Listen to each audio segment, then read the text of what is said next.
Greetings, fellow armchair Imagineers. BlueDragonFive here, presiding over another thrilling installment of the Disney Debates, St. Patrick's Day edition. Tonight's topics of debate: Best Screen Disney Character, Oscar-winning Muppet Performance, adding iconic Irish actor Liam Neeson to a Disney film, pitch for a Disney character dealing with old age, and last but not least, which Disney attraction should never be torn down. Now, without further ado, let's meet our combatants for this evening. In this corner, a man who goes the extra mile when ordering his dessert, Pionmycake. Woo! Hi. Nice to be here. Thanks for having me on. Terrible mistake on your part.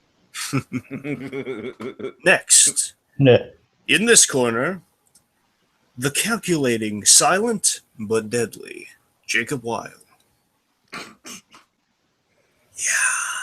Woo! Okay. And lastly, in this corner, because the other corner is where I keep my stuff, just observing the fight in my own corner. So in the final corner, theme park aficionado and fan of all things Polynesian, Tiki. You know what, Dragon? I should be wearing a Tiki shirt right now, but I'm just wearing an R2-D2 shirt, so I apologize for that. Well, don't beat yourself up quite yet. All right. Okay, so folks, I'm going to give a little refresher here for just kind of how we do things here. We're just going to jump right into it, but a few little changes here because it's kind of a first-time hosting sort of thing, kind of flying by the seat of the pants, so to speak. A lot of preparation, but we'll see what happens. So, one little addition to the way we do things ordinarily, we're going to go around just to kind of get the vibe of like who's going when. We're going to share our choices before we get into opening statements. Is that clear? Yeah, that sounds fine to me. Everyone will just kind of list. We'll go around tables so we get the order kind of in everyone's mind, and they will say their pick. And then when we go full round, then everyone will just go into their opening statements. We breakdown is quite simple as always. Opening statements, then kind of the battle royale with cheese, so to speak. The battle royale, the fight it out section, just kind of you guys take your shots at each other, take your shot, that sort of thing. And lastly, closing statements. There's no time limit, but still you got to make your statements count because instead of the gong sound, which R.I.P. gong sound, what we have is this. When you hear R2-D2, that means stop. I've heard enough. Okay. Are we all copacetic on that? We all good? Can we all follow along? Yeah, I'm so glad I wore my R2 shirt now. That works perfectly. I totally didn't plan that. Also, when we establish the order, thanks to our customized randomizer. Oh, it's totally not. It's totally a thing that no one else on the internet uses, Dragon. It's totally our personal thing. Well, first off, we got to put an alphabetical order, make sure it's entirely fair, Tiki. So it's got to be Jacob, Pi, then you. Okay. Give me one moment then. We're gonna do it live, folks. We're gonna show you the inner workings. So, first, Jacob, Pi, Tiki. Okay, now we're gonna randomize it.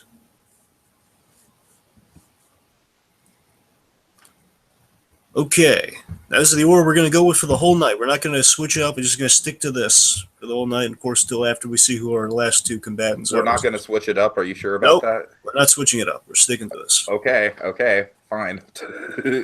So, the order we're sticking with, Pi goes first, then Tiki, then Jacob. Pi, Tiki, Jacob. I'm going to write that down just to be write that down, yeah. Entirely certain. Pi. It is in the chat. It is in the chat. To Jacob. Okay. Are you all ready? Is there anything you want to say? You want to wave home to mama? You want to say hello? You want to say where are you from? I just want to say that I'm stoked to do the debate, and Dragon, I'm so looking forward to your judging, and this is awesome. I'm genuinely thrilled that it's come to this.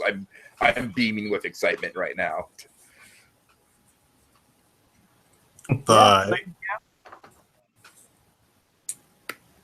No, I'm sorry, Pi, go on.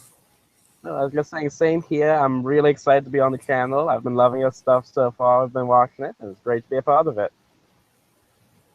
Okay, Jacob. Thank you for having me again, guys. Hopefully I can make my own here. Thank Okay, well now that we know the order, question numero uno. Who is the best green Disney character? Very specific with the wording. Who is the best green Disney character? Now, of course, this counts for not only just green in skin tone, but green in just a predominantly green garbed clothing. So again, just if they're known for wearing green or they are green themselves, that's what counts, and that's what our combatants here have picked for themselves here. That's what they've all kind of selected. And let's go through what those selections are specifically. Let's go again, going around to get familiar with the order. Pi, you tell us what yours is first. Tell the folks at home. I chose Nick Wilde from Zootopia. He wears green, so that counts. Okay. Tiki? And I chose Rex from Toy Story because, he's all around green and he's a very complex character through 3 films. Jacob? And I went with Naveen from Princess and the Frog due to his layered personality and charming character. Okay, now we're going to get the opening statements. This is where you got to stake your claim. You got to tell me, and you got to tell the nice folks at home, you got to tell me why this is why this is the best green Disney character. Why it beats all the rest before you really just kind of hash it out, before you start clubbing each other, so to speak. So again, just give me like an opening statement. Give me it's like a trial, man. You got to get, just got to strike it home with the jury. Okay, so going first, Pi. Okay, so Nick Wilde, besides being played by the very likable Jason Bateman, he has something that very few Disney characters have, especially side characters, a great character arc. He has lived his life being what society has told him to be, never trying to break out of that mold, until eventually, in the course of the movie, he sees someone who works hard, breaks out of their mold, Judy becoming a cop, and he goes on and does the same himself, going from a criminal living life how society tells him, to at the end, making his own life, making his own personality, while still being a fun, great side character. Okay. Yeah. All right. Next, Tiki. All right, so we're talking Rex from the Toy Story trilogy. Dragon, I could talk about this character on a whole, right? Like his entire resume, just to be clear. Yeah, certainly. Again, it doesn't have to be just landlocked to one film. It can be just the character itself. I just wanted to make sure. Okay, so Rex is beloved. He is part of arguably the greatest trilogy in motion picture history. He's a great side character. He gets his own character arc in a way where, he goes from kind of a cowardly guy to, to someone who's right there in the thick of it with his friends in the action. And he even gets his own dinosaur companion by the end of it. I love the dichotomy of, in the first movie, he's terrified of, the other dinosaur, and then by the end we meet Trixie, and the arc is complete in that way. Wallace Shawn, of course, is incredibly lovable, just part of him. Rex is a character that's green all around. He doesn't just have a green shirt on. He's green all the way, and he's a dinosaur. I mean, come on. He's awesome. He's Wallace Shawn. He's got a great resume on his hand. He's a part of the Toy Story trilogy. He's got memorable roles in other Toy Story films, they're short films. He'll be coming back in Toy Story 4. He is a very, very long-lived character. I think he'll be a part of people's memories and of people's childhoods for years to come. Rex has got to be the greatest Disney character of all time who is all green. Doesn't just wear a green shirt. He's all green, folks. That's all I got to say. Okay, and lastly, Jacob. Okay, mine's a bit of a stretch. I like it. The character that we really can't be ignored here. I mean, of his own arc in this, not arc in his own movie from Princess and the Frog. He's this prince who was grown up living the lavish lifestyle that he's been accustomed to, but come to everybody's surprise, turns out not to be and has he ends actually flubbing my words here, but like he's basically worn out his money and has to either now do the most impossible thing that he can imagine, like work, which is something he's never done in his life. When through his love of jazz music and everything, he actually shows up a bit of charm that a lot of these other characters don't have. Like he proves to be an interesting character along the way as well, even growing alongside the other characters inside the movie, alongside Tiana, who shows her the value of hard work, and he teaches her the values of kicking back and relaxing every once in a while, and they both come to a happy medium. Okay, that's all I can say right now. Okay. All right, guys. Time to go forth and do damage. I want to reemphasize what I really want to hear in the kind of fight it out section here. I really want to hear why yours is better than the rest. That's the one thing I want you to have like in the back of your mind. Better than my character is better than the rest. Better than these two schlubs for these reasons, and these are inferior. These other two are inferior because those are kind of the statements I'm kind of really looking for here, so I can form my final end game decision. So until you hear the R2D2 sound, fight it out. All right, Rex is part of one of the most beloved franchises in film history, and you can't argue that. Naveen and Nick Wilde have so far only been in one movie apiece. I mean, how are you going to go against that? Well, they were also the male leads of those movies. Let me tell you a little story. I love Toy Story. It's one of my favorite movies of all time. The first movie I ever saw. And when I was little, I had the entire cast as toys. I didn't have Rex. I had a Wendy's kids meal toy of the T-Rex from Land Before Time, and I was fine not replacing Rex. What? I figured he's only going to have 3 lines of movie. That's all right with me, just using the T-Rex. All right. But the thing about Rex is that he's very much a critical part of the movie in terms of, yeah, he might not be the main character. Sure, he might not be the main character, but he's one of the most beloved parts of it, and he is the dinosaur. And like I said, we have that whole arc of him with Trixie, and it's, I don't know. It's, but look, Pi, that's just your own personal experience, man. I'm sure a lot of other kids, myself included, look, I love Land Before Time. I love Jurassic Park. And that's one of the reasons why Rex worked so well as a character, was because it took on the dinosaur craze of the 90s and created a beloved Wallace Shawn-esque dope of a character in the dinosaur archetype. So it's not just the dinosaur. It's just kind of like this very funny, very kind of quirky character in the Wallace Shawn mold, in kind of the, the inconceivable, you like that sort of shtick done in dinosaur form. True. And yeah. That is very good. But still, it's tough to be more than just a lovable side character when you only have a couple lines of movie. For really good lines.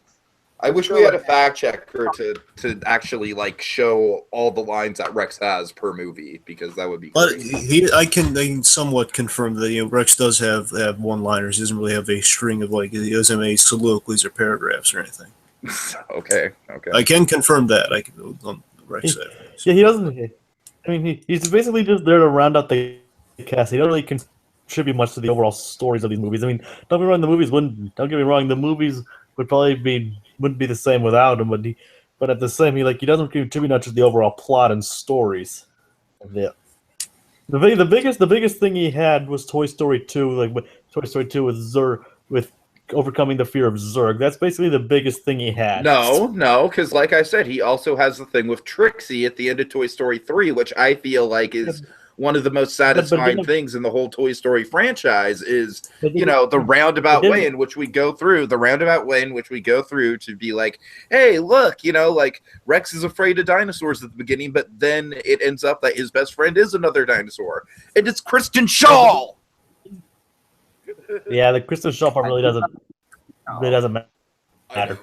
All right, hold it. I need to hear more about our other guys here again. Little less about Rex. Okay. All I'm saying is, all I'm saying is that the final thing I have to say about that is that I'm saying is that the Zerg part is like has arguably a bigger dinosaur thing, and that even that doesn't have an impact on the whole movie as a whole. Okay, Nick Wilde. Look, I'm Nick done. Wilde he's a good part of the movie, but he's not the heart and soul of the movie. The heart and soul of the movie is Judy Hopps. And Judy Hopps is the person who the racial message is really hammered home by. And so, yeah, Nick Wilde, he's a good supporting character, but at the end of the day, is he really that good of an influence on people? He's a con artist. He's running around kind of, and he's not really green. He's got that green Hawaiian shirt going on, but my character, Rex, is just totally green. He's absolutely green. And as for Jacob, I'm sorry, Jacob, let's talk about Naveen. Let's break Naveen down a peg. Naveen is not even a green Disney character when it comes down to it, because he is only green for like 2/3 of the actual movie. And when it comes down to it, Naveen is kind of like, he's kind of a jerk, and he doesn't really change all that much. I beg to differ. I mean, like, he's green. If I'm gonna say this, if Nick can get away with being green for wearing a green shirt, then so can Naveen for being a frog. I have to side with Jay to an extent here by saying that, as I mentioned in the beginning, Wild counts under the moniker of, again, he's predominantly wearing green. No, I understand that, but I'm saying if we're doing best green Disney character, mine is more green than the other two. Mine is green all around. Yours is the most green. If you notice at the beginning of Naveen actually is wearing green clothes. All right, fair enough. But and point is like saying the green shirt doesn't count is not a valid argument, so I won't be counting that as any points additionally, one way or the other. So, but all I'm saying is that, like, dirty stuff. He's not exactly a jerk. I mean, he's not actually a jerk. He's more like conceited. I mean, he's not open or evil or cruel or anything like that. I mean, like, he's not even intentionally mean to Lawrence.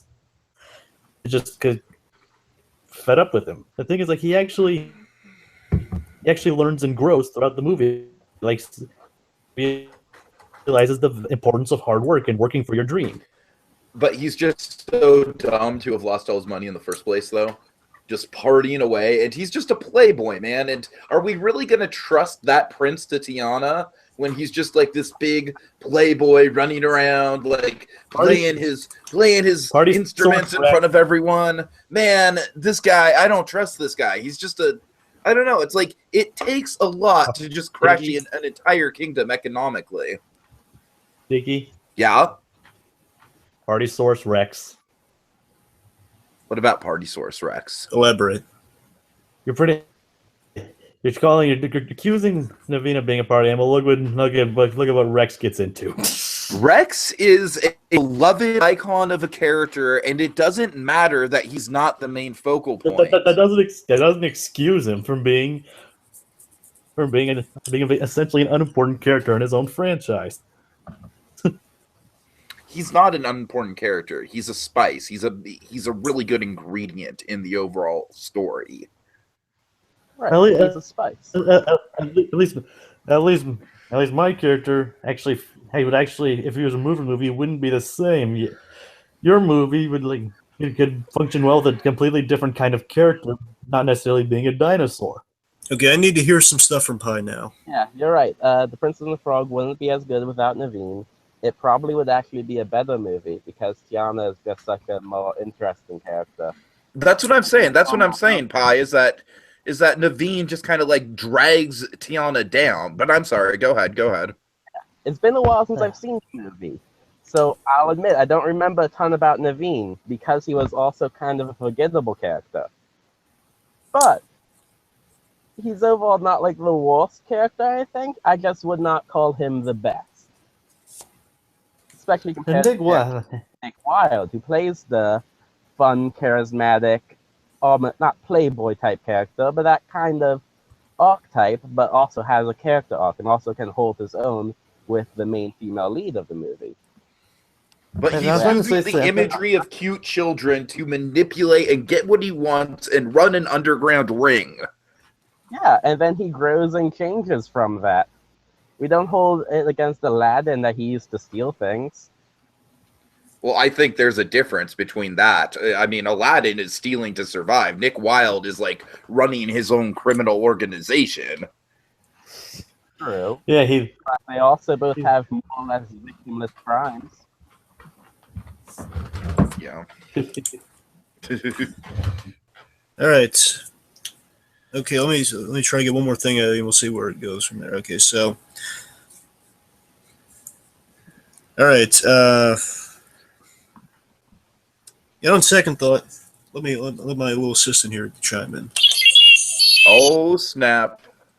I don't think I did very well. me neither. Okay, well, this is the time to buy back some of those points, gentlemen, for all three of you. So, okay, we're getting to closing statements. Again, we're going round and round here. So, Pi, you're gonna start us off here with your closing statements. You gotta make it, remember, make it count.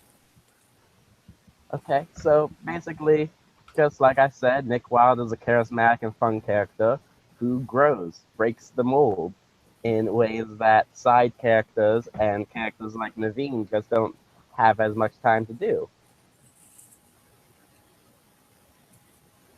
Okay. All right, Tiki. I mean, look, we're talking about a pivotal part of people's childhoods, man. The Toy Story trilogy. Dragon, I can't believe I'm having to play this to you, but the Toy Story trilogy is beloved, and it's not just Toy Story. It's Toy Story of Terror. It's the Toy Story that time forgot. It's Toy Story 4. He is part of the beloved. I'm not talking about one movie. Sure, Nick Wilde is complex. He's a more complex character than Rex. Yeah, I can absolutely agree with that. And as for Naveen, I think we've both pointed out the faults in Naveen, so I don't really have to go into that. But Rex is, even though he doesn't have that much depth in development, and even though he might not be the most pivotal character in the franchise, he is a part of the franchise and a beloved part of the franchise, and he is voiced by one of the great comedic geniuses of our time. And he is just, I don't know, to me, the series just wouldn't be complete without him. But also, like I said, it's just the legacy of him as a character. And like I said, I'm sorry, I'm just going to point out again, he is all green, top to bottom. There's not one single section of him besides maybe his teeth and eyes that are not green. So, yeah. Okay, that's all I got. Okay, Jacob. Okay. Naveen encompasses many character aspects as well. Like, he's not admittedly he isn't as complex as Nick or probably as beloved as Rex. He encompasses some of the best aspects of both of those characters. Like he's well-meaning but charm. He has a overflowing with charm. He actually has an arc that develops in a believable way, and actually teaches a valuable lesson to anyone watching along the way as well: the importance of hard work. He learned the importance of hard work. He actually has a believable arc, and he's an overall fun character to work with, and watch, and grow with. Okay, I think I'm done. Okay, I'm going to deliberate for a moment here.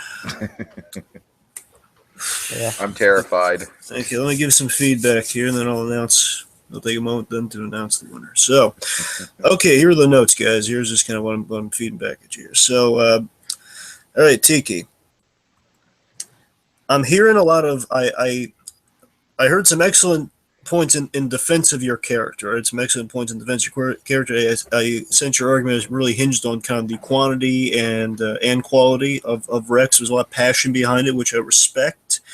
At the same time, I would have liked a little more elaboration. I would have liked a little more elaboration as to kind of the wides, aside from mentioning, Wally Shawn, man, Wally Shawn. I would have liked to get into a little bit more of like why that is, why Rex is so beloved. So there's definitely a hole in that argument there. Okay, let's go to Jacob. Jacob, I think you had really powerful strikes against everyone. I think you had really powerful, hard hitting strikes against everyone else. The fault, however, is that I don't think you defended Naveen nearly as good as you could have. I think Naveen was kind of, weak sauce on Naveen there. He was really, again, you had a strong offense, really lacking defense. Pi is an interesting case. You see, Pi, Pi has some good fundamentals. He really does. Pi has his fundamentals, but there's just not enough about Nick Wilde as a whole. So, you guys, I'm kind of in a mixed bag with all of you right here. Because Pi, again, Dragon, is this tough? This is difficult. It's difficult. So I'm going to take a moment here just to kind of weigh decisions because I'm really just factoring between again it's always one that we're following the best argument here, but also reminding ourselves what the question is: who is the best green Disney character, and who answered that question to the best of its ability. So that's the balance I'm trying to strike here. So I'm just need a moment. All right. All right.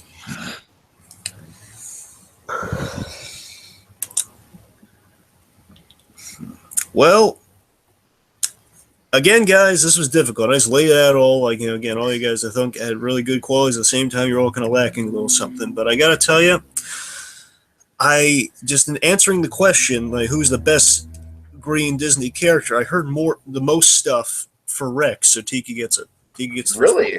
Okay, it was really, again, folks, I want to make it clear, this was really close. Again, I heard it was really, out of the three of you, again, honestly, I think Jacob would have been the runner because he had the strongest kind of attack. But I want to just still highlight Pi had some a great start with Nick Wilde. I just wish he would have kind of again given me more about Nick Wilde aside from these superficial elements.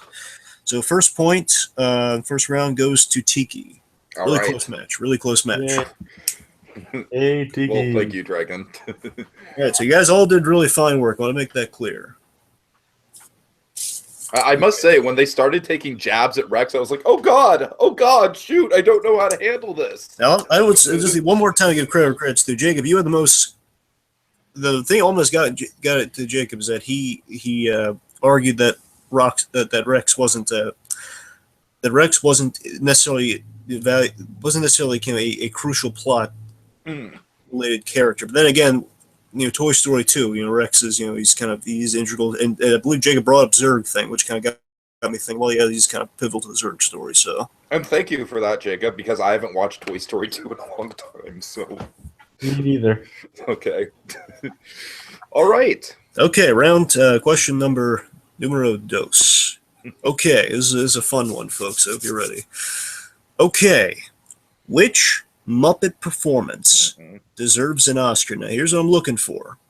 Very simply, you got to give me a Muppet and the movie of a Muppet performance, a character's performance in a Muppet movie. So in one specific Muppet movie, not just in general like the other round. It has to be specifically linked to one movie. And again, this is key, is the big disqualifier in case anyone does this. Do not mention the Muppeteer or you're out. You'll be out of the round. I want to make that clear. You might. If I'm generous, I'm going to give you a warning. I might not be. Oh God. Okay. Do not mention the Muppeteer. We're looking at the character's performance. Why this Muppet performance deserves an Oscar? Guys, share your choices. Pi, you go first. I have Walter, the new guy from Muppets 2011. Okay. Tiki. I have Gonzo from the Muppet movie. Okay. And I have Kermit from Muppets 2011. Okay, all very clear cut. Okay, so opening statements again, guys. Make it count. What I want to hear is, why your Muppet deserves the Oscar. That's kind of what I really want to hear when you basically stake your claim for yours specifically. We'll save taking shots from the middle of it if we can, but I'm not going to outline it and grant it. Just again, let's try to focus on why your Muppet's so special. So, Pi. Okay, so I know that at first Walter may come across as a little bit bland. He's sort of the audience substitute. But he's a lot more than that, and the audience substitute is a very important part of a movie like The Muppets 2011. Everyone knows, at least everyone should know, that movie was amazing because it played off nostalgia of the other movies and did that so well. And that wouldn't have come across well if the main character wasn't someone like Walter, who was going through his own experience of becoming a part of the Muppets and loving that and bringing it back. Even the producer says that the emotional core of the movie is Walter. None of the other stuff from that movie would have landed as well without that, including breaking it with the human characters, relationship with his brother, Jason Segel's character, including their duet that actually won an award, I believe, a man or a Muppet, which even explores the, dare I say it, the duality of Muppet duality of man at the same time. So a duality of dualities. That's about all I got for that one. Okay. Okay, Tiki, take it away.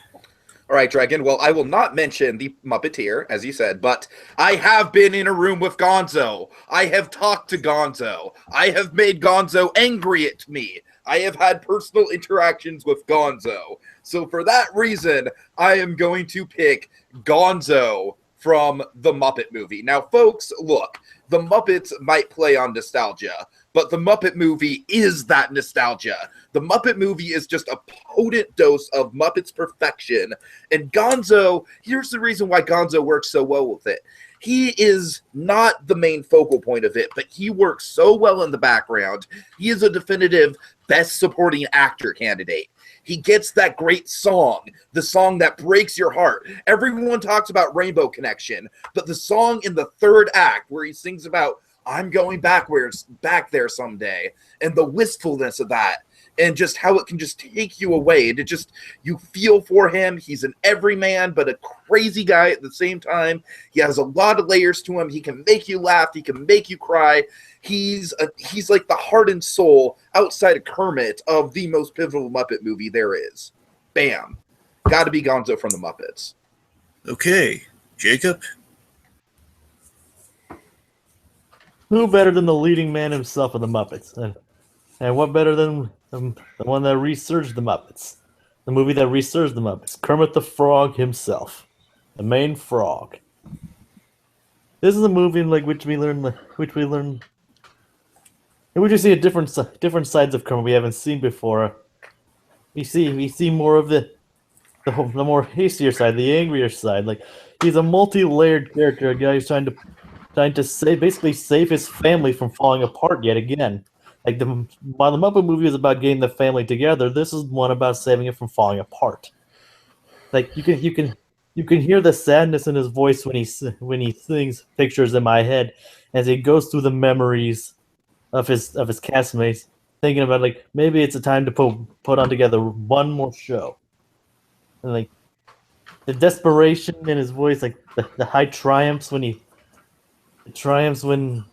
they save the studio, like, even the facial expressions on him, like, speaks volumes when he's like trying to mold his emotional arc with Miss Piggy, his trying to keep everyone in check. Like, it's a performance. It's a Muppet performance for the ages, folks. I mean, Kermit the Frog, hands down. Okay. All right, gentlemen, grab your battle axes and let's start swinging. Okay. Remember, now I want you to take shots at each other. Now I want you to really kind of, again, this is where you defend your Muppet. This is where you're the army. You're protecting your kings, and your kings in this case are your Muppets. And you're battling for the death to earn them their Oscar. They're giving you the thumbs up. Go get me my Oscar. It's up to you to defend why your Muppet, far more than any other Muppet performance,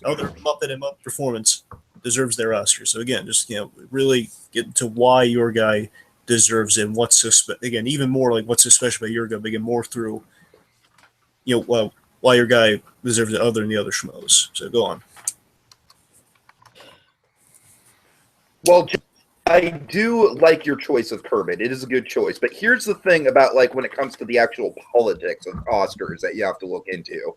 If Kermit were to have won for The Muppets 2011, it would be like Martin Scorsese winning for The Departed. It would essentially be like a Lifetime Achievement Award, more so than, like, it'd be like the Academy being embarrassed that they didn't give Kermit an Oscar beforehand and then having to make up for that. Not to say that the performance itself isn't good, but I'm just putting in some real-world Oscar politics into it.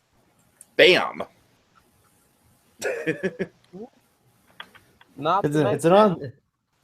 Oh, sorry. Go ahead. Go ahead. Sorry, I want to hear what you have to say first. I was going to say, not to mention that Kermit's performance in there is entirely dependent on past performances and past movies. Like he said, they wouldn't give him the Oscar just for that movie. They wouldn't give him the Oscar just for Muppets 2011 if it wasn't for all the ones before it. So does that really count as deserving an Oscar for that movie? Or is it just a pity Oscar? I wouldn't necessarily call it a pity Oscar.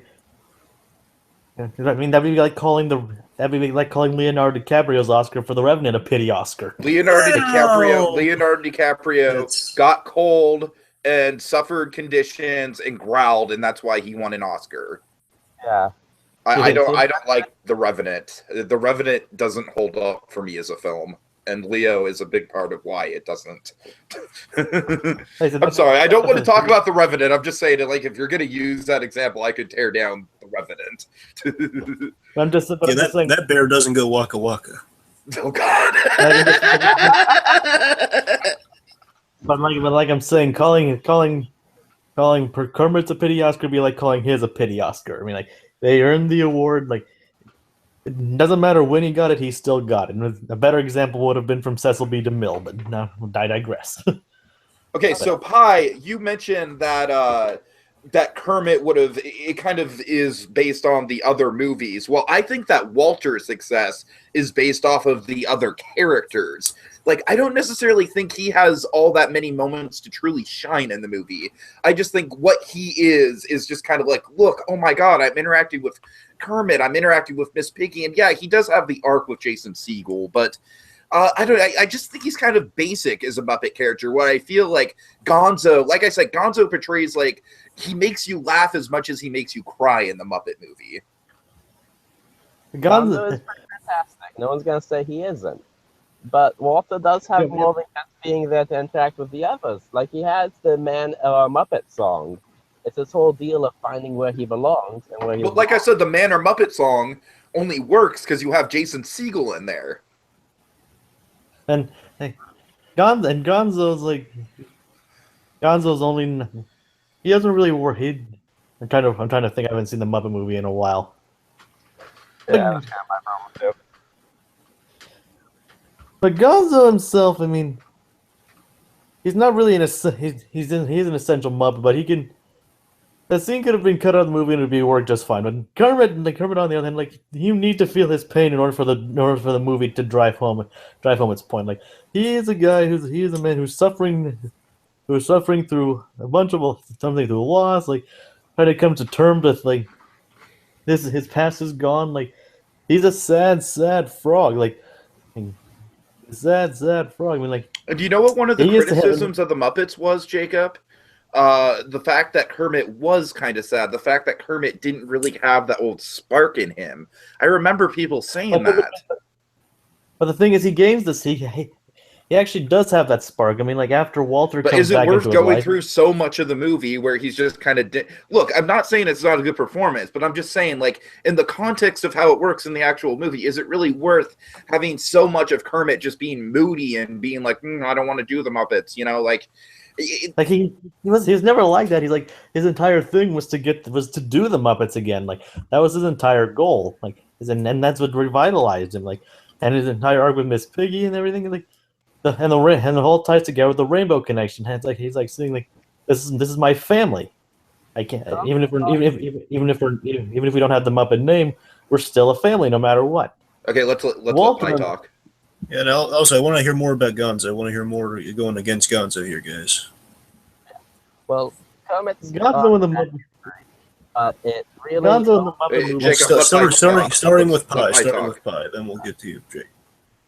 I was gonna say Kermit's off great, but again, it wouldn't land without Walter there. If it was just Kermit doing that movie, it wouldn't work.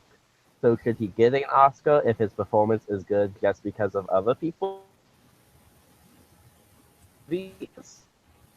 Deserving for that role. And as far as Gonzo, you mentioned Oscar politics. Do you think people would nominate Gonzo before Fozzie or other, like Miss Piggy, or other very more prominent supporting Muppets?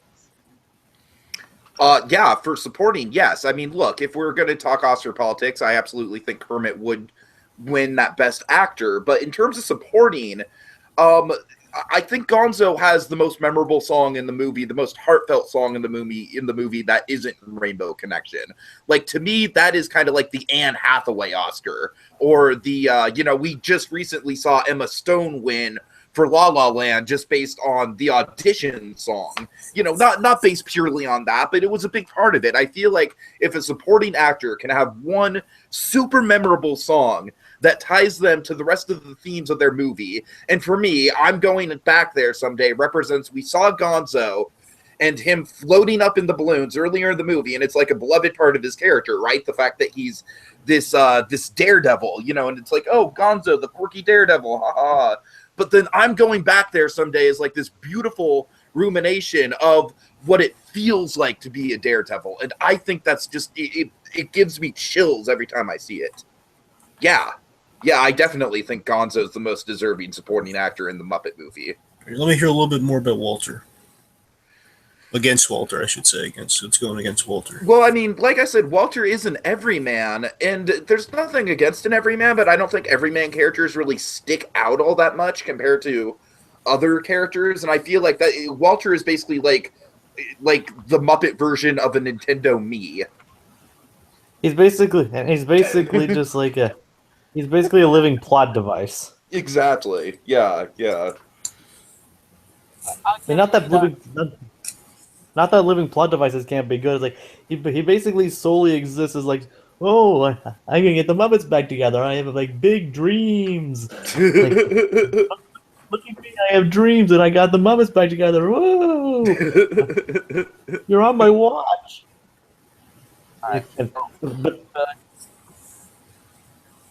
Yeah, go ahead, Matt. Possibly my new favorite. But I will say, as far as him not being important and things like that, but not having a real arc, he has pretty much the same storyline as Michael B. Jordan did in Creed, with Rocky Balboa's going to Carmen. So it's the new person coming in to this old game, being mentored and joining the old crew and joining their plot lines and joining in with the previous people, making it work again. Creed wouldn't have worked if it was Rocky 7. It's Michael B. Jordan that made that movie work, and it's also that makes this movie work. And it's his storyline and his arc that drives the whole thing. The human side connects them with the sequel and the Muppet side. Yeah, but Creed was just Rocky, right? Like, it wasn't like Creed was Rocky and Clubber Lang and Dolph Lundgren. Like, Creed was just Rocky. What the Muppets had to do was the Muppets had to tie together all these individual characters. And I think, like, I agree that that Michael B. Jordan is a pivotal part, but I think Walter just kind of gets lost in the shuffle a little bit in his own movie to a certain extent. Because he's in an awkward place where he's technically kind of the main character of the movie, but literally every other Muppet we like more than him, not because he's not a good character, just because all the other characters are literally these icons that we've grown up with. So, yeah. He's fine. He's serviceable. I certainly don't think he deserves an Oscar over something as iconic as Gonzo breaking our hearts in the Muppet movie. As I say, there was a reason why Walter wasn't used that much in the sequel. Or he ever got an appearance in the TV show that Dragon and I were speculating on for a long time. All right, Pi, you got any last looks to get in? I was just going to say, are we going to count Muppets Most Wanted or the Muppets TV series as good representations of the Muppet movies at its finest? They kind of just threw out what the 2011 Muppet movie did and started over again. Well, I would actually count Muppets Most Wanted as one of the finest moments, and I actually think Walter is a little more memorable in Muppets Most Wanted, to tell you the truth. Okay. In the brief moments he does appear in Most Wanted, he's actually like his own character more. Like now that he's part of the Muppets, he has time to grow. And as it doesn't his own feel like character, he's taking over the movie, and he's like taking time away from the characters we really want to see, like in the Muppets. And he's also okay, done. All right, so we're getting to the closing statements. I've heard enough. So guys, this is your last shot. What we really want to hear is a reminder of again, be a little bit more specific with with why your characters deserve this in like a kind of in your closing statement, as well as like any last looks you want to get on the other two guys. Again, just like again, really drive in, really make it count. The decision hinges on this. I want to make it clear. Okay. How this one goes really is going to decide it. Okay, so Pi, you start us off. The emotional highlight of the Muppets 2011 for many people was Man or a Muppet, and the reason that song won the awards. And that was largely due to, yes, the human characters and their arcs, but also Walter and his arc. That was the highlight of it. And all the other story arcs wouldn't have worked without him. Gonzo is very lovable, but he's not as big in the movie as Fozzie is. And he also is more the fun side character. And Kermit's fantastic. But again, he's fantastic because of previous movies and because of Walter. Okay, my turn. Yes. Okay. Yeah, guys, I don't have much else to say that I haven't already said, but, I think with the Muppets 2011, I think the shots fired are kind of running out of, look, I do love that movie. Having said that, I do think it kind of suffers from this weird thing of Walter and Kermit are kind of, at odds with each other as the main character, whereas Gonzo, he's not trying to be the main character. He's a nomad who's off on his own path, and who has an incredibly emotional song that might not be the highlight of the Muppet movie, but it might be the one that touches your heart the most when you look back on that film. And for that reason, I think Gonzo is a perfect candidate specifically for a Best Supporting Actor nomination and a win. He's in the most iconic movie, and he's got the greatest mix of comedy and heartfelt moments. Okay. Okay, Jacob. All right. Hey, simple fact: the only reason that Man or Muppet won the Oscars because its only competition was a song from Rio. And also, can I just point out that No, you can't. Okay, I'll do it afterwards. Its only competition was a song from Rio, so really didn't have much competition to begin with. So, and Walter himself, like he said, he exists to be a serviceable character. Like he exists he exists to be like the ultimate Muppet fanboy. He's like, oh, look at me, I'm a big fan, yada yada yada. Gonzo is like you say he doesn't try to be the main character, but that's the problem. Like he kind of fades back into the background when he's not in that song. Like he doesn't do that much other than that song. Like, and for me, the most memorable part of the original Muppet movie was the times they sang the Rainbow Connection at the beginning and the end.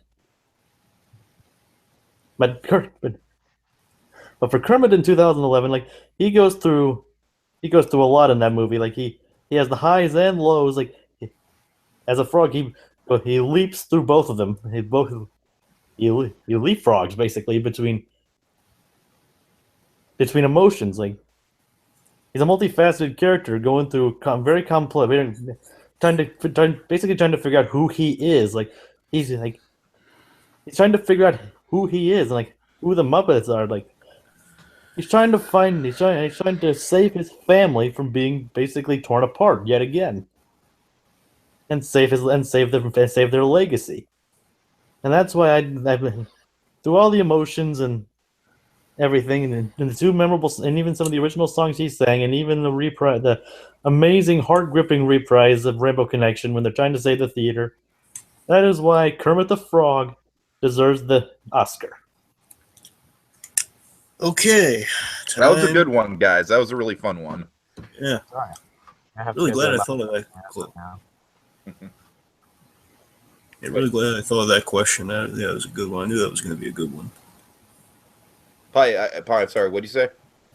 I'm going to have to go back and do a Muppet movie marathon now. yeah, for sure. Yeah, I got to watch Great Muppet Caper again just for the fun of it. All right, Dragon. Oh, yeah.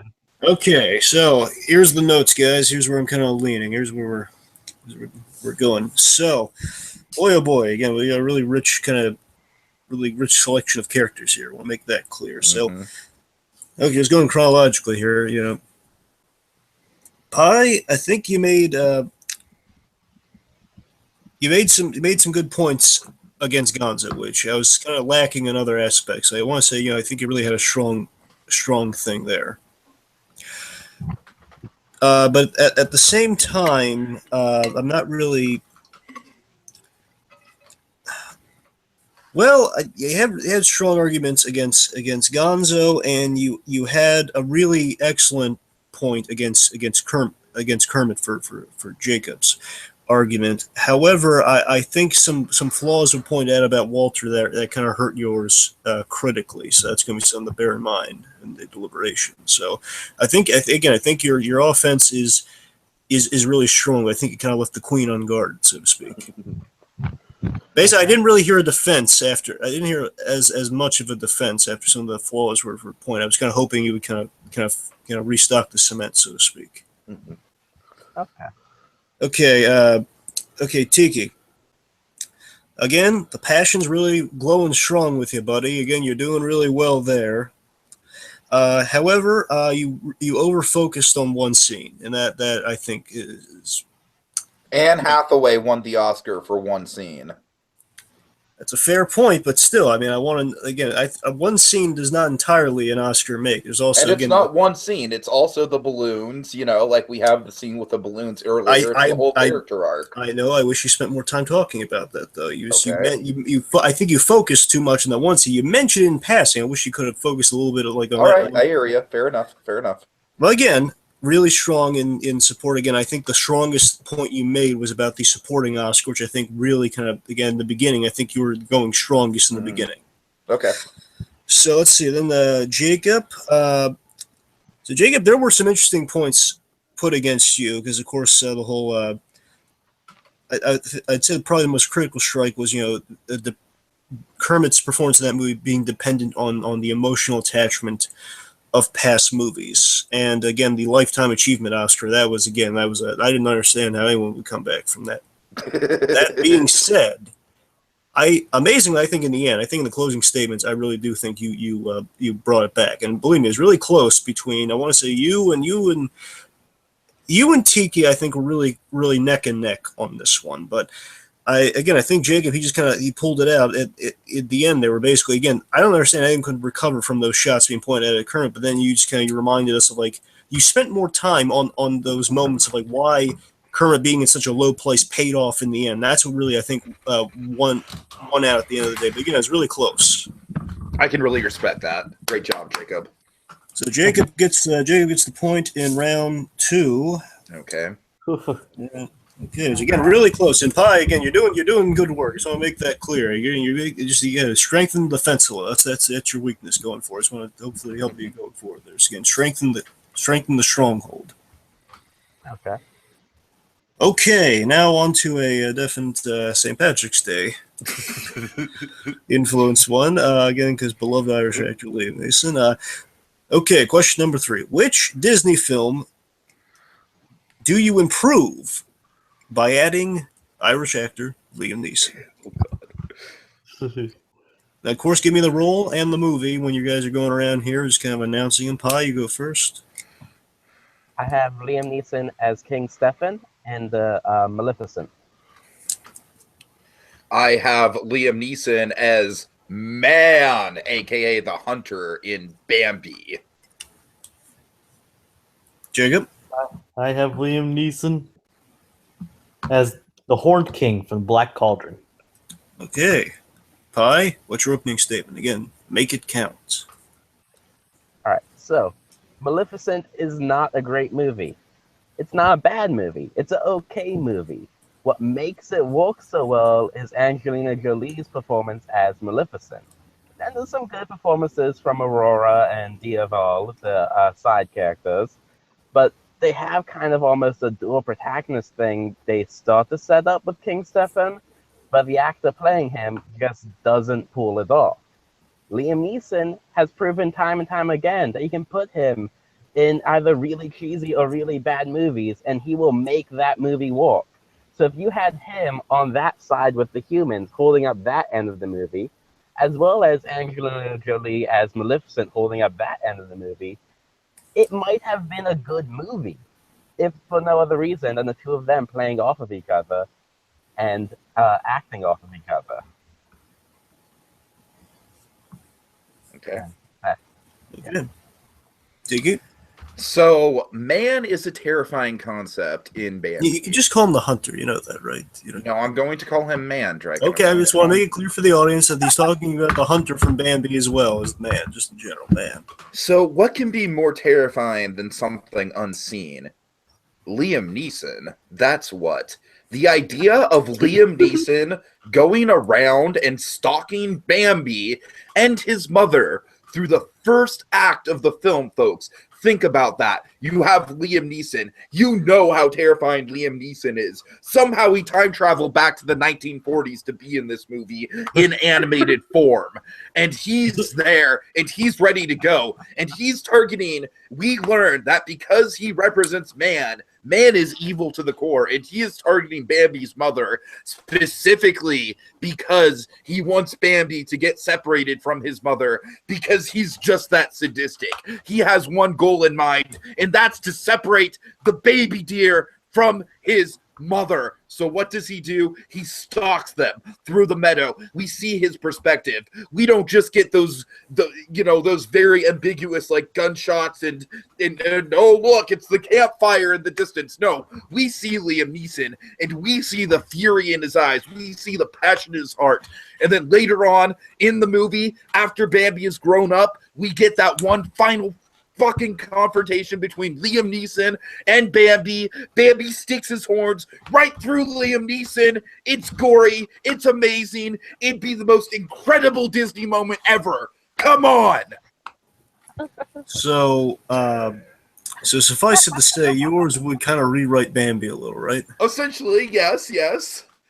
So I want to make it clear for the folks Bambi out there. is an artistic movie that's boring. This would make Bambi an artistic movie that's totally badass and metal. All right, just for posterity's sake and just for the sake of everyone, here's just some things to look at for you. You're saying if Liam Neeson were in the voice, basically he was doing the voice in animated Bambi that was rewritten and restructured, it would be like what you're putting out. It would be Liam Neeson's likeness and voice as man. He represents man. Would he be seen also like animated as Liam Neeson? Or Yes. Yes. I just want to be clear. Okay, so Jacob, what do you got? Mine is a very kind of unconventional choice from an unconventional movie, The Black Cauldron, where I could have him as the Horned King. Granted, it's kind of hard to top John Hurt in that kind of situation, but just to hear me out, like in just his voice alone, Liam Neeson has proven on multiple occasions to be an intimidating force, and though many people may deride The Black Cauldron, admittedly, many people agree that one of its saving graces is the Horned King. If you add him to the movie, Liam Neeson could bring a whole new level of intimidation. John Hurt was good, but Liam Neeson, bar none, could add a whole new level of intimidation and nuance to the character that we've never seen before. If you rewrite the movie around him and like give him more ample screen time and like make him a more intimidating villain, give him more screen time, more motivation, and actually draw from the books that inspired him, you could actually have a fantastic movie. Okay. All right.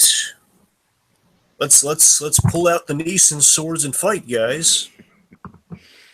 Dragon, why would you replace the one thing in that movie that actually worked? I mean, come on. It makes no sense. Jacob, if you're going to replace anything from the Black Cauldron, replace the main character. Like, imagine Liam Neeson himself as Tartan going up against the Horn King. Now, that would be a matchup. But having Liam Neeson as the Horn King would just be replacing one awesome thing with another awesome thing in an otherwise kind of bland movie. Yeah, it And feels like a lateral move. The thing that makes Man work as such an intimidating villain is the fact that you don't see him. It's the Jaws effect. No, but you never see, you see Jaws. I mean, you see a lot more of Jaws than you do of Man. Man is just like, I don't think Man as a concept has aged all that well if you go back and watch that movie, because all you really see are a couple gunshots in the distance and some ooh, look, it's the smoke of a campfire. But it makes a difference. Like, It's the fact that you don't see them that makes them so scary. It's like it could be you, it could be me, and you're hurting these innocent creatures. Yeah, but but everyone loves Liam Neeson though, right?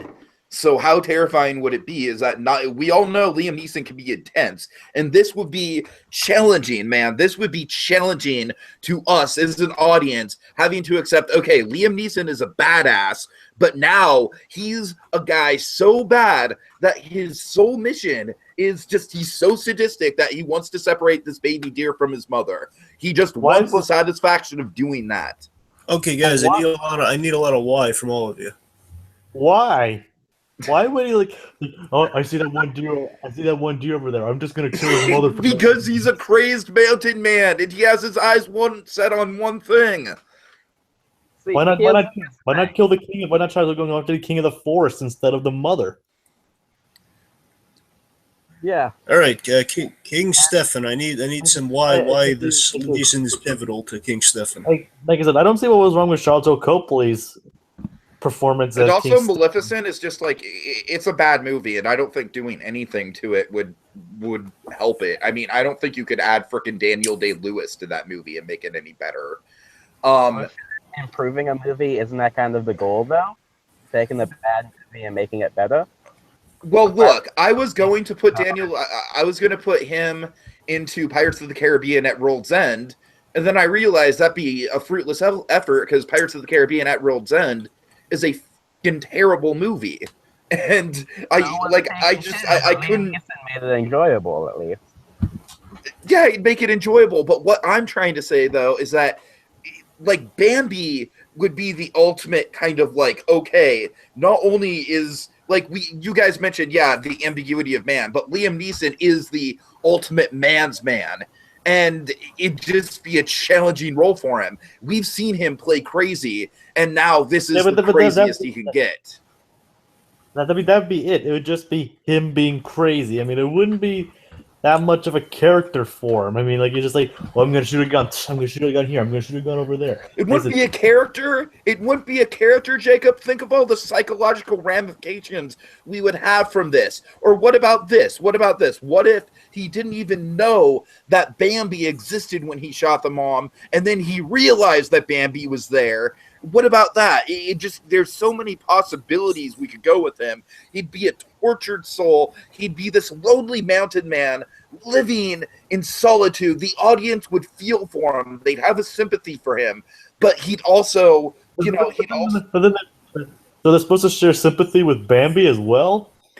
But the greatest Disney villains, we can see the point and we can see why they're doing what they're doing.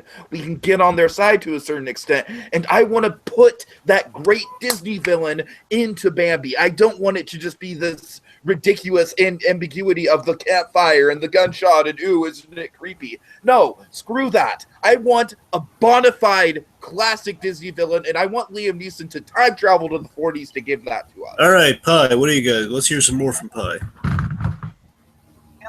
Though, you argue against yourself by calling him man. You won't even call him the hunter or something like that. In mind, this villain walks as an unknown force of nature, just like Liam Neeson is an unknown force of nature. Liam Neeson's fantastic, but you would also have to call him the hunter or the man or something. One person can't represent mankind, and all are accidental or sometimes purposeful pitfalls. Okay, I'm gonna rewrite this slightly. He's gonna be Amos Slade from The Fox and the Hound. We're gonna have like a Disney shared universe. He's gonna be Amos Slade, but he's gonna be like a dark and gritty version of Amos Slade. Too late for that, Tiki. Yep. You already argued against yourself. I'm sorry. No, I didn't argue against myself. Yep. By calling it man. You yourself refer to it in the ambiguous nature that you say you want to get rid of. Okay, but like I said, Liam Neeson is a force of nature, and sure, like, I'm saying I want to take that ambiguity and almost kind of make it like a Terminator-style thing where he's still a force of nature, but we see a lot more of him, and he is very, very scary. So, there is, and I think calling him man would be kind of appropriate at the same time, because it's just like, because it's not Liam Neeson himself that's being referred to as man. Like, he's not saying like, oh, my name is man. Like, there's not human characters that are interacting with him like, hi man. But the point of it is, like, following from Bambi's perspective, Liam Neeson is man, and Liam Neeson is terrifying, and Liam Neeson is the embodiment of pure evil that man represents to the deer in this movie, in this hypothetical reimagining of this movie. Yeah, but then that loops back around to the other problem of him not having a motivation if he's just pure evil. Then if you give him motivation, then that loops around to the problem of losing the ambiguity because he's a real character now. All right, let's hear more about the Horn King. Well, The Horn King, I don't really have much more to say than Tiki already said, that it's a lateral move. The Horn King, like you said, is the one thing that I already... don't think you can get better than John Hurt. I mean, frankly, I think John Hurt is a better actor than Liam Neeson. I'll just say it right there. We just lost him recently. R.I.P. John Hurt. He's iconic. You can't lose him. If anything, it would make the movie worse, because one of the big complaints about that one is that it's too intense. And Liam Neeson bringing even more intensity to the role would just amplify that complaint from people. Whereas the complaint with Bambi is it's too boring, and I think adding Liam Neeson into Bambi is just like, it's a shot of adrenaline. It's like, you can still have the artsiness of like man's struggle and Bambi fearing man and Liam Neeson representing. Okay, I'm done. I heard enough. Okay, final.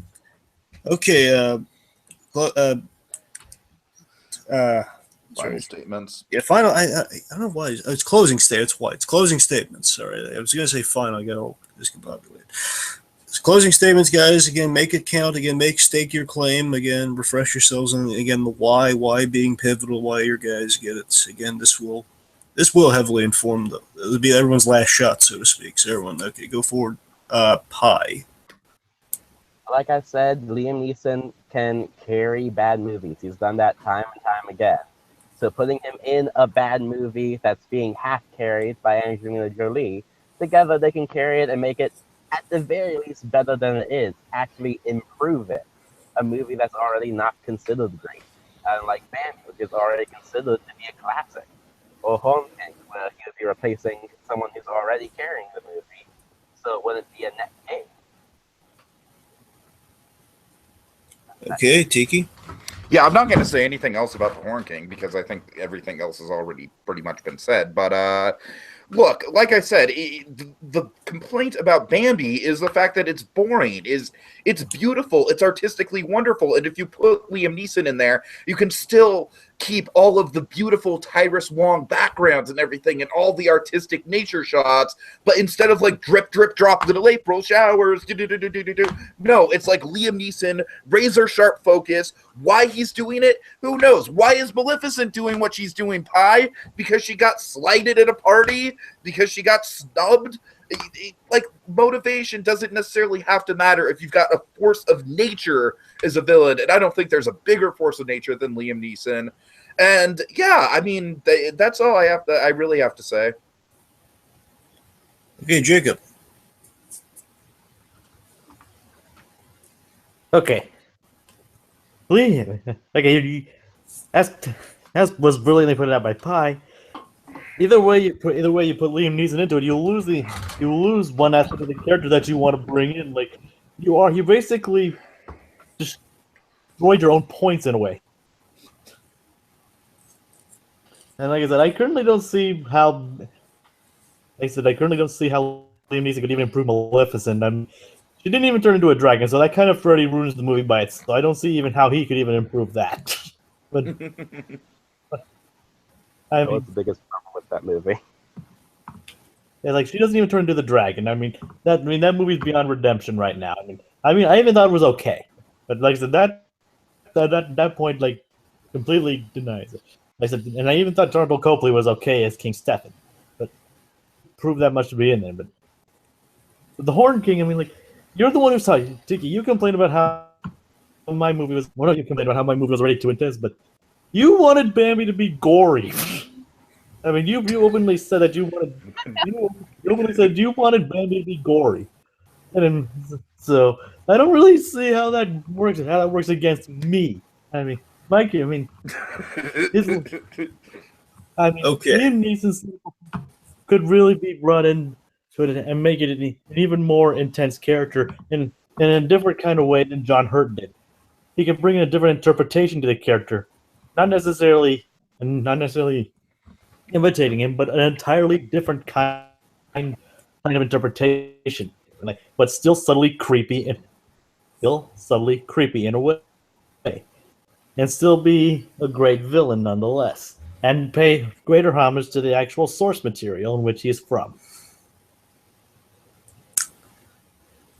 Okay. So, well, this one isn't as difficult as the previous one to rule on. Okay, so let's just going through the order here. Okay, Pie. Pie, again, you're falling into that trap, man. Again, you told me, you didn't really tell me anything about King Stefan, which is a major. You got to tell me who the guy is a little. Sorry. I'm just saying that's what I need. That's why I keep stressing the why, buddy. You gotta emphasize why. However, your arguments were very strong against everyone else, though. Again, that's where it's kind of landing on you here. So again, I think you had some really great critical arguments to everyone else. So it's really frustrating to kind of we got to go through this, but let's see how you stacked up against everyone else here. So we got Tiki, boy. So the boils down to this, Tiki. I think here I was waiting for you to say something. This entire argument, I think, would have fixed it and would have won it for you, but you didn't say it. Basically, all the craziness, all that crazy, off out of left field stuff with Bambi, as crazy as it was, there is something you could have done to save it. If you just kind of told me where this insanity was coming from, if you just kind of build up to it, if you made it naturally fit into a story. I'm not saying go through an elaborate pitch or anything. I'm just saying if you could have kind of at least guided me through what would lead to this stuff. And you're just telling me he's just randomly he's crazy. I think you went a little off the reservation with the passion. I think that's what crippled you. I think you could have saved it, but I think you just if you had that. If you had that fix, if you just kind of gave me an explanation as to where it's coming from, why is he so obsessed, or if you played more ominous like Jaws, because that's where you self-defeat yourself. At one point, you're building it like Jaws. At the same time, you're like, no, we're with him from the beginning. That's where you kind of I hear you. But again, I think you could have saved it, though. Okay, and Jacob. So now, Jacob, yours is an interesting case here, where you're bringing up the voice talent, the intimidation factor, these are things we know about Liam Neeson, but at the same time, Pie's bringing up points of a more intimidating guy might have amplified the complaints against Black Cauldron, and also Tiki pointed out it wouldn't improve the story. So honestly, it's really between Jacob and Pie here, because again, I wanted you to understand where I'm coming from on this thing. It's not an easy choice to make. I think Pie had the superior argument, but Jacob was focused on his character more. But where it boiled down for me, and the reason, again, it's a tough call, but the reason it's going to be the way it is because in answering the question, which film do you improve by adding Liam Neeson? While Jacob did start to earn points in the end, I just think it was a little too late, because Pie at least was proactively trying to improve his film with Liam Neeson. Jacob, yours, again, it's really hard to top John Hurt. I'm not really hearing enough reasons of why Liam Neeson would be different in comparison to John Hurt. I'm not really hearing enough from the two in comparison. So again, the point goes to Pie. So right now it's an even race, gentlemen. Okay, wow. This is close. It's a brawl, gentlemen. All right. And again, just Jacob, Pie, you both did an excellent job. You guys got to kind of adjust Pie, you got to adjust that fault, or else I don't know how you're going to fare going forward, man. And again, you really just you pulled that one out really well, but still, it's okay. Again, defense, man, defense. You're great on offense. Give me defense. Okay, well, next one's a big decider here. Oh boy, this is an interesting one. Where you see how this goes. Okay, number 4. Question number 4. Are you all ready? I'm ready. Yeah. Yep. Okay, the pitch. So, pitch to me. Sell me a ticket. Pitch me a serious film about a beloved Disney character dealing with old age. Essentially, Logan with a Disney character. In honor of Logan, that's kind of what's motivating this one. Again, it's been going around in the month of March, so a little something to kind of round out our March St. Patrick's Day sort of thing going on here. So again, I want you to focus on arguing the better premise. It's arguing the better premise and selling me a ticket, essentially. You guys got to sell me why your idea is the best, why it's cool, why I should check it out. Now go. Now, again, first of all, announce who your character is. Pi. I have Aladdin. Okay, Tiki. I have Beast. Jacob. Hercules. Okay, now Pi, lead us off on why. Tell me what you have in mind for kind of just going off the old man Logan thing, the old man Aladdin story. What's your old man Aladdin story? Aladdin has gone through tons of changes in his life. He started off with nothing as a street rat. Then he went on, and now all of a sudden he's the next Sultan, married Jasmine, all that stuff, and he's about to rule Agrabah. What happens after that? What happens when he gets older? So picture this. Years later, Jasmine and the Sultan have both passed away. The kingdom has been attacked. He has no experience ruling, and Agrabah has been taken. He's on the run, in hiding.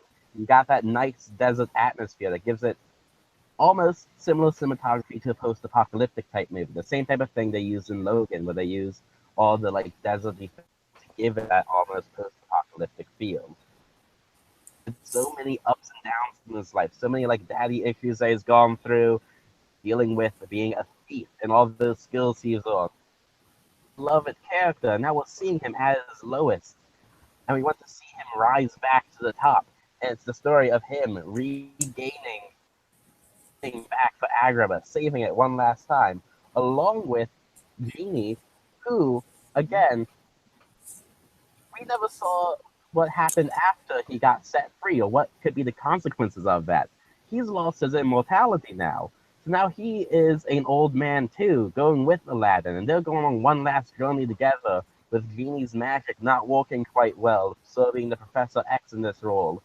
Carpet being sort of kind of walking but not well, more or less being carried by Aladdin as they go along. And as they're going through this journey, they find a little street rat kid that Aladdin sort of takes under his wing, who you find out was a lost granddaughter of the Sultan or something like that.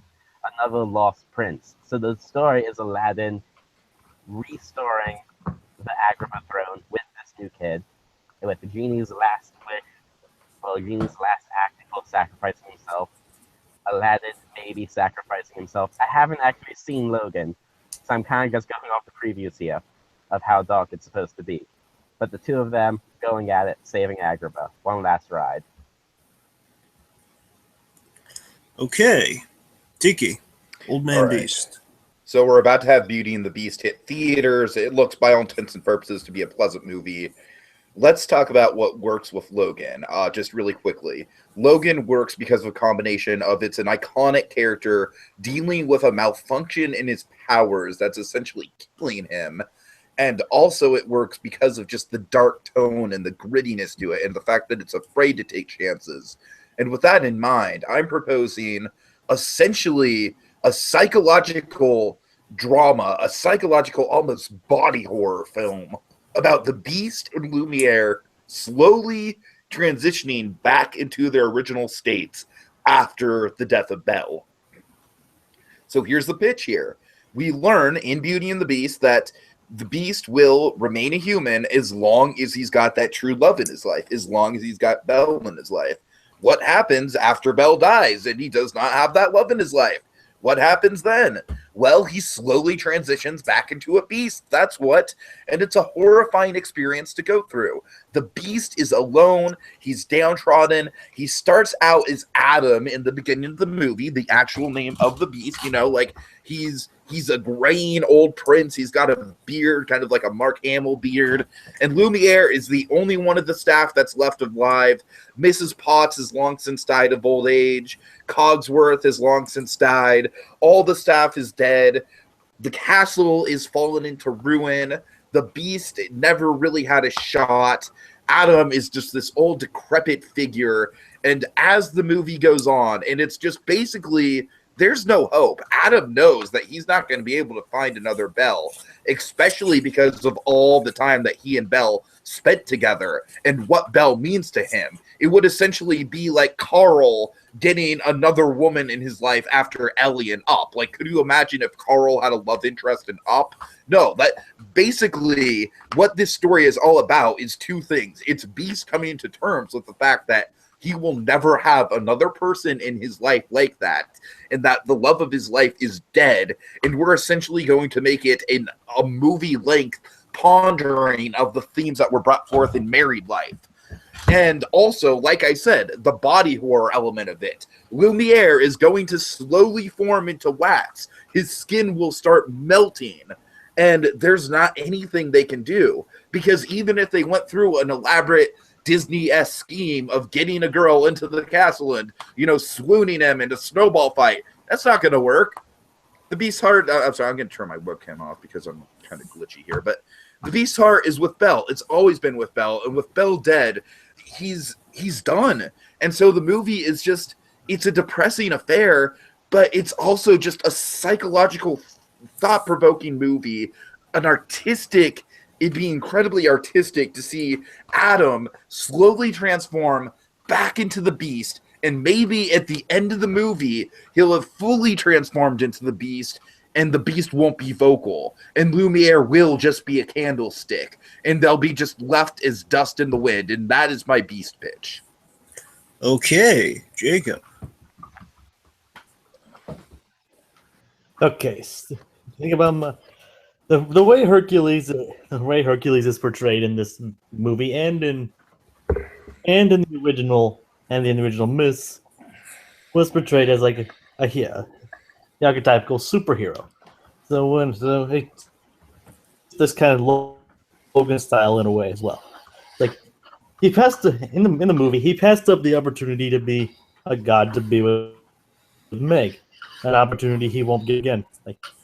Like it's a rule, he cannot become a god once he turns down the godhood, if it's this time around. Strangely enough. But the thing is, like, he's lived his happy life. He's saved Greece on occasion, becoming the hero everyone knows him to be. Then suddenly, the age of gods has ended. The age of gods is over. People stop believing in the gods. Actually, start disappearing one by one to the point where Hercules is pretty much the only god left behind. Is the only remnant of Olympus left behind. He goes.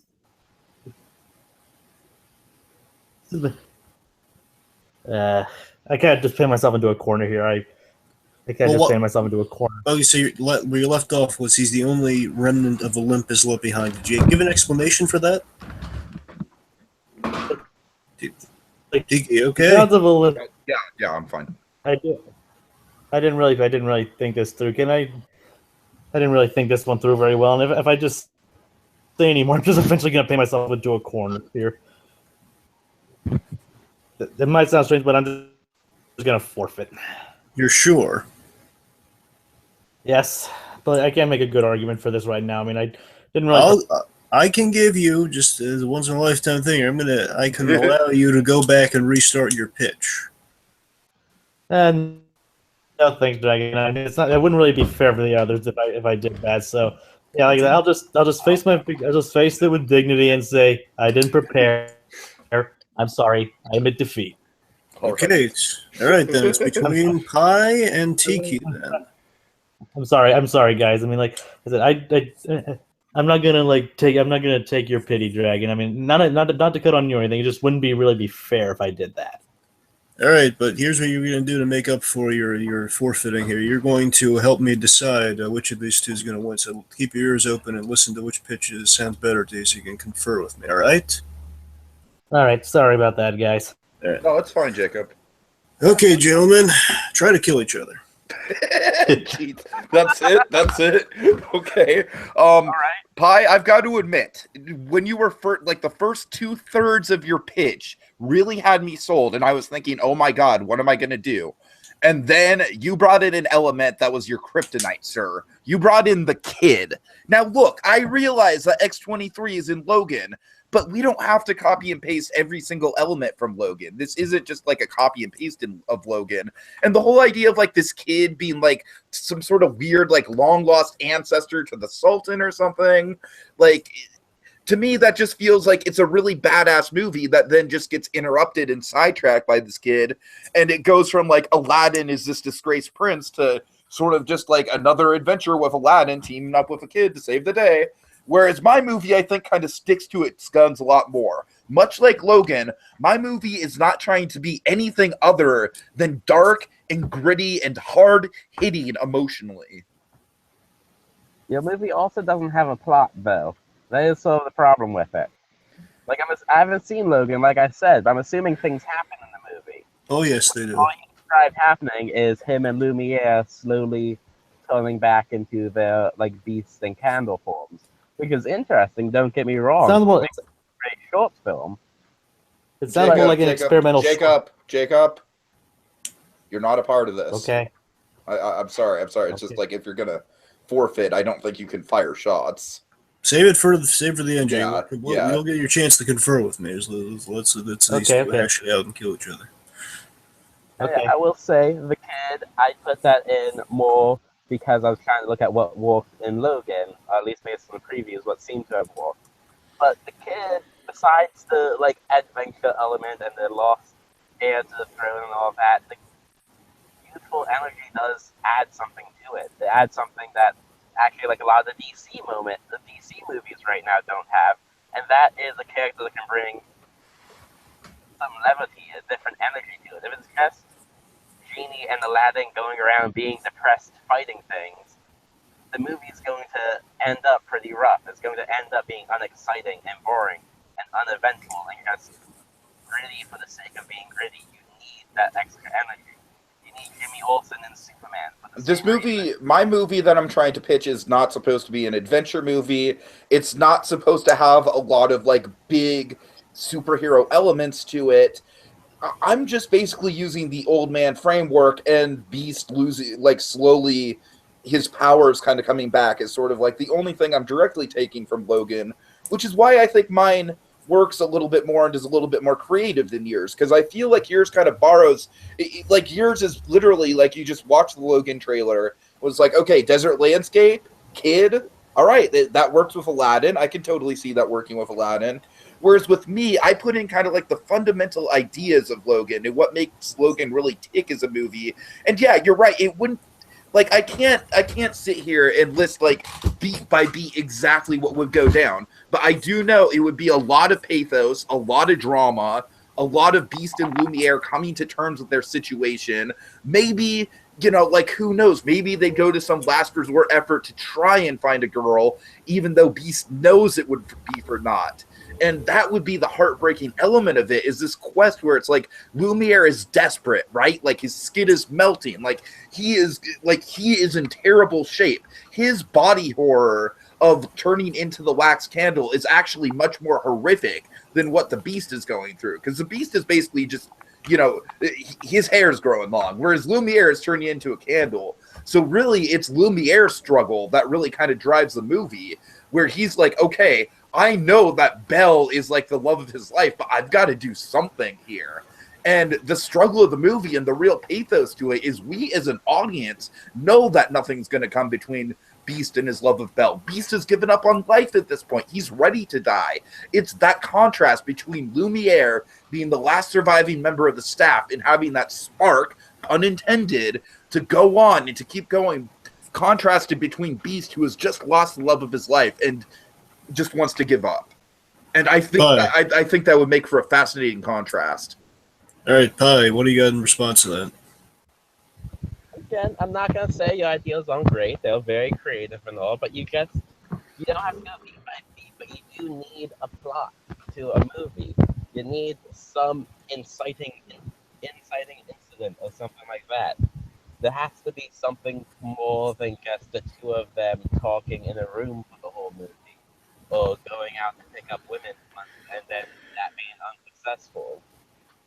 There needs some type of conflict there.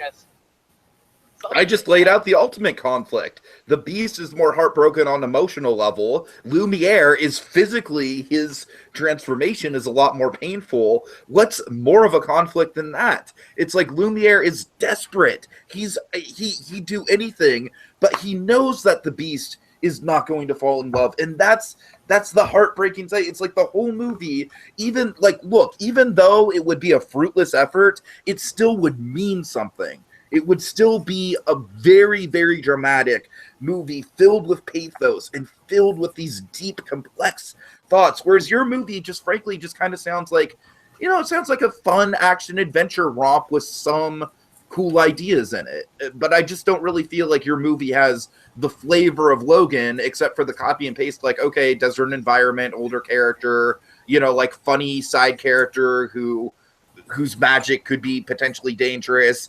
kid. Whereas I feel like I said, I feel like I took a very original premise. I went with a risky direction with this to make a super depressing movie that I think works in the context of its own fundamentals. If you just put it apart as a movie, I think this would be a damn haunting film. All right, Pi, I need details about it. Any further details you can give me, because that's the point you keep bringing up against Tiki about, he doesn't have a plot. Well, do you have any more details past the point of pick up the kid? Well, yeah, I mean, like I said, I do kind of borrow the setup again, but you go past the setup in the movie. It's the idea of them coming together one last time. It's the last adventure for Aladdin. I know you say it sounds like just a generic adventure, but that's what Aladdin does. Wait, well, what's the adventure? It's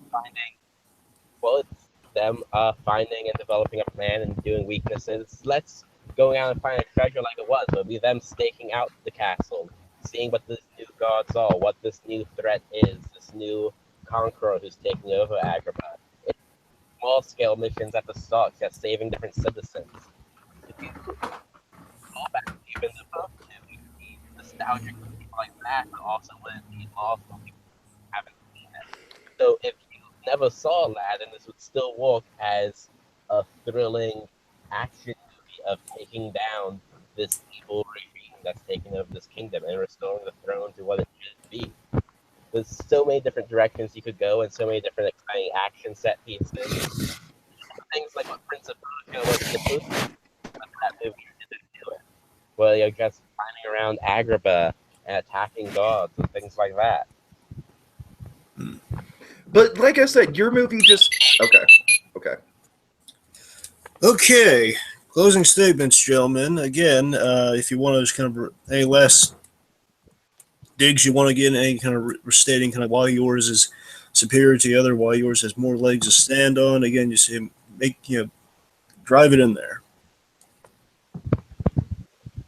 Aye.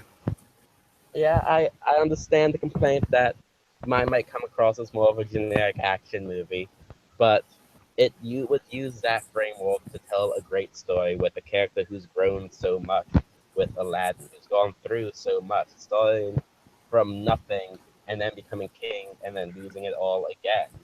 Whereas your movie, essentially what we'll boil down to is two people talking. People would enjoy watching my movie. They would pretend to enjoy watching your movie when they're in film class. Okay, I will admit, Pi, that was very good phrasing on your end. All right. Thank you. Well, look, yeah, it is a movie that's meant to be a film class film. This is, and much like Logan is going to be an Oscar contender. Logan is going to be a movie that I feel people are going to study, as they should. With a lot of stabbing. I mean, I just feel like I can't help but feel like yours is just kind of like just you, and you've even admitted this, that you just took elements that you've seen from the trailer, mixed them together into a formula that kind of works. But at the same time, I feel like I take a lot more risks with mine. Mine is a lot bolder. Mine is just... like, I feel like I have a thought-provoking idea, where yours is just kind of like Star Wars The Force Awakens. It's just kind of like, okay, yeah, we have the carpet back, but he's not quite working right. We have Genie back, it's yours is more just kind of built on nostalgia more than anything else. And like, hey, let's go out with one last hurrah, hooray. Whereas mine is kind of the ultimate of that, the opposite of that, because Beast has always been a tragic character. Beast is always a tragic character, and I think it would be fitting for, you know, the first animated film in history that got nominated for a Best Picture nomination at the Oscars to have this incredible, psychologically gripping movie that doesn't have a ton of action in it, but does leave the audience with this very, very dark and somber tone to the Beast that you would want with him. And I just think that, like I said, it's just, I feel like my movie takes more risks, and I feel like I'm kind of talking myself in circles here, so I'll stop. That's all I got to say. Okay, Jacob, weigh in. Well, as I was trying to say earlier, but before I realized I was kind of interjecting, like Tiki's ability does sound more like an experimental short film more than an actual feature-length movie idea. That being said, Aladdin, the whole Aladdin idea kind of does work. It does paint itself into a corner, as if into a corner there. Like, it doesn't really stand on its own. Like, doesn't be in a way. Dragon? Yeah. All right. So, guys, this is where I'm looking here. So, Pi.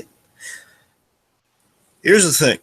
So I think you brought some interesting points against Tiki's, where you brought up the whole, like, you know, there's a lacking of levity within Tiki's, and I think Jacob also hit upon a thing about kind of the feature length kind of thing, and I think the film school observation was also very accurate. It is kind of like a my Dinner with Andre sort of like possibility. And there. My Dinner with Andre is one of my favorite films of all time. Thank you very much.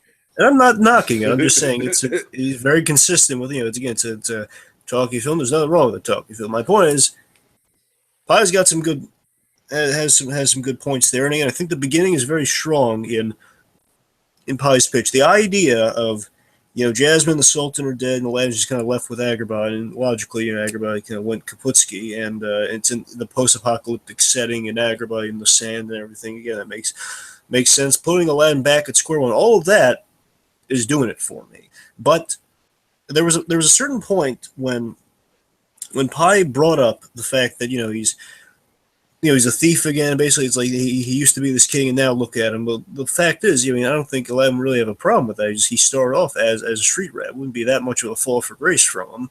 And you know, then we get the genie idea, which again, you're kind of a little bit some highs and lows there, and then it just devolves into the crippling. The crippling thing for me with Pies is that it devolves into it's a Logan ripoff. Unfortunately, that's what it is. Again, these are supposed to be inspired by Logan. Again, that's why, like, in the phrasing of the question, it's like it's, you know, serious film about a beloved Disney character dealing with old age, which again doesn't mean it has to fit the Logan mold, but not necessarily. Again, like, you can take an influence from that, but at the same time, you don't want to just like be like a convenient little girl who is somehow the Sultan's granddaughter, even though Aladdin and Jasmine would probably know about that. So on the other flip side of that, again, Tiki. Again, honestly, I think Tiki's premise is still coming from a very strong place of, again, it's kind of this body horror thing of the Beast and Lumiere, because, again, what I like that both of these pictures have in common, they start in a place that makes a lot of sense. It's a logic as fine. So this Beast Man and all these enchanted objects, they're the way the enchantment works, we don't know exactly the ins and outs of the magic. So again, if the rose dies, again, if Belle dies, the magic might wear off, and, you know, there might be an issue there. There might be some issues boiling underneath the surface of, like, kind of our be a guest, all the happy-go-lucky Lumiere stuff. I just think Tiki had that idea, and he ran with it a lot more than you had with Aladdin. Again, there's some differences there, and I think, again, you get more set pieces, and there's some potential with Aladdin, but again, it sounded like there was one thing that, again, I think Pi could have saved it, but then Pi went to this part where he just said, you don't need to have seen the first Aladdin to appreciate this. At a certain point, it was like along the lines of, like, you could appreciate this film on its own, where I strongly disagree with that. I'm not saying that completely cost me around. I'm saying that might have saved. Like I said, I feel like his pitch had, like, the Force Awakens feel of, like, okay, here's all these characters again, you know. As much as I hate that comparison, I have to agree. Yeah, it sounds sounds kind of accurate. So again, Pi, I think you did again. I think you're getting there. I think you did a better job. Again, a really strong start. But again, I got to give it to Tiki. Tiki's having a lot of really. Again, it's coming from a place of logic. So unfortunately, I got it. Not unfortunately. Fortunately for Pi, but fortunate for Tiki, I got to give it to Tiki. So Tiki's in the lead right now, and it's tied between Jacob and Pi. So the next person that gets to this point will either go into a tiebreaker or go into the speed round with Tiki. We all understood? Yep. Yeah. Okay, let's get to the final feature question.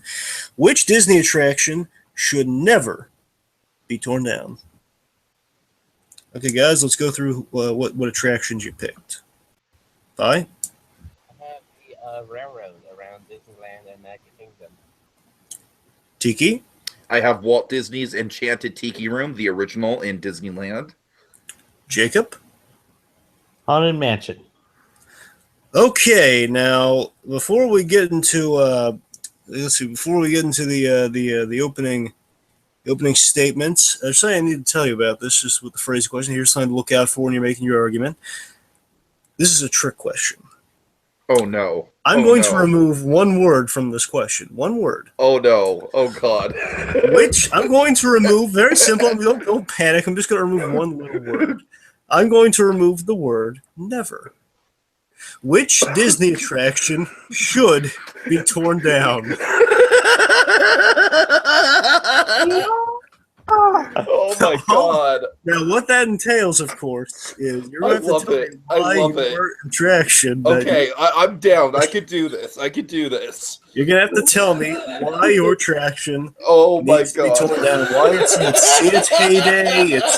It's in the why it needs to not exist anymore. Why it should not be preserved. And also argue perhaps like why the other ones are far more integral. Perhaps that's the only positive hint I'll give you in exchange for the whole trick question. Okay. That's the only little hint I'll give you, like why the other ones might be superior. Okay.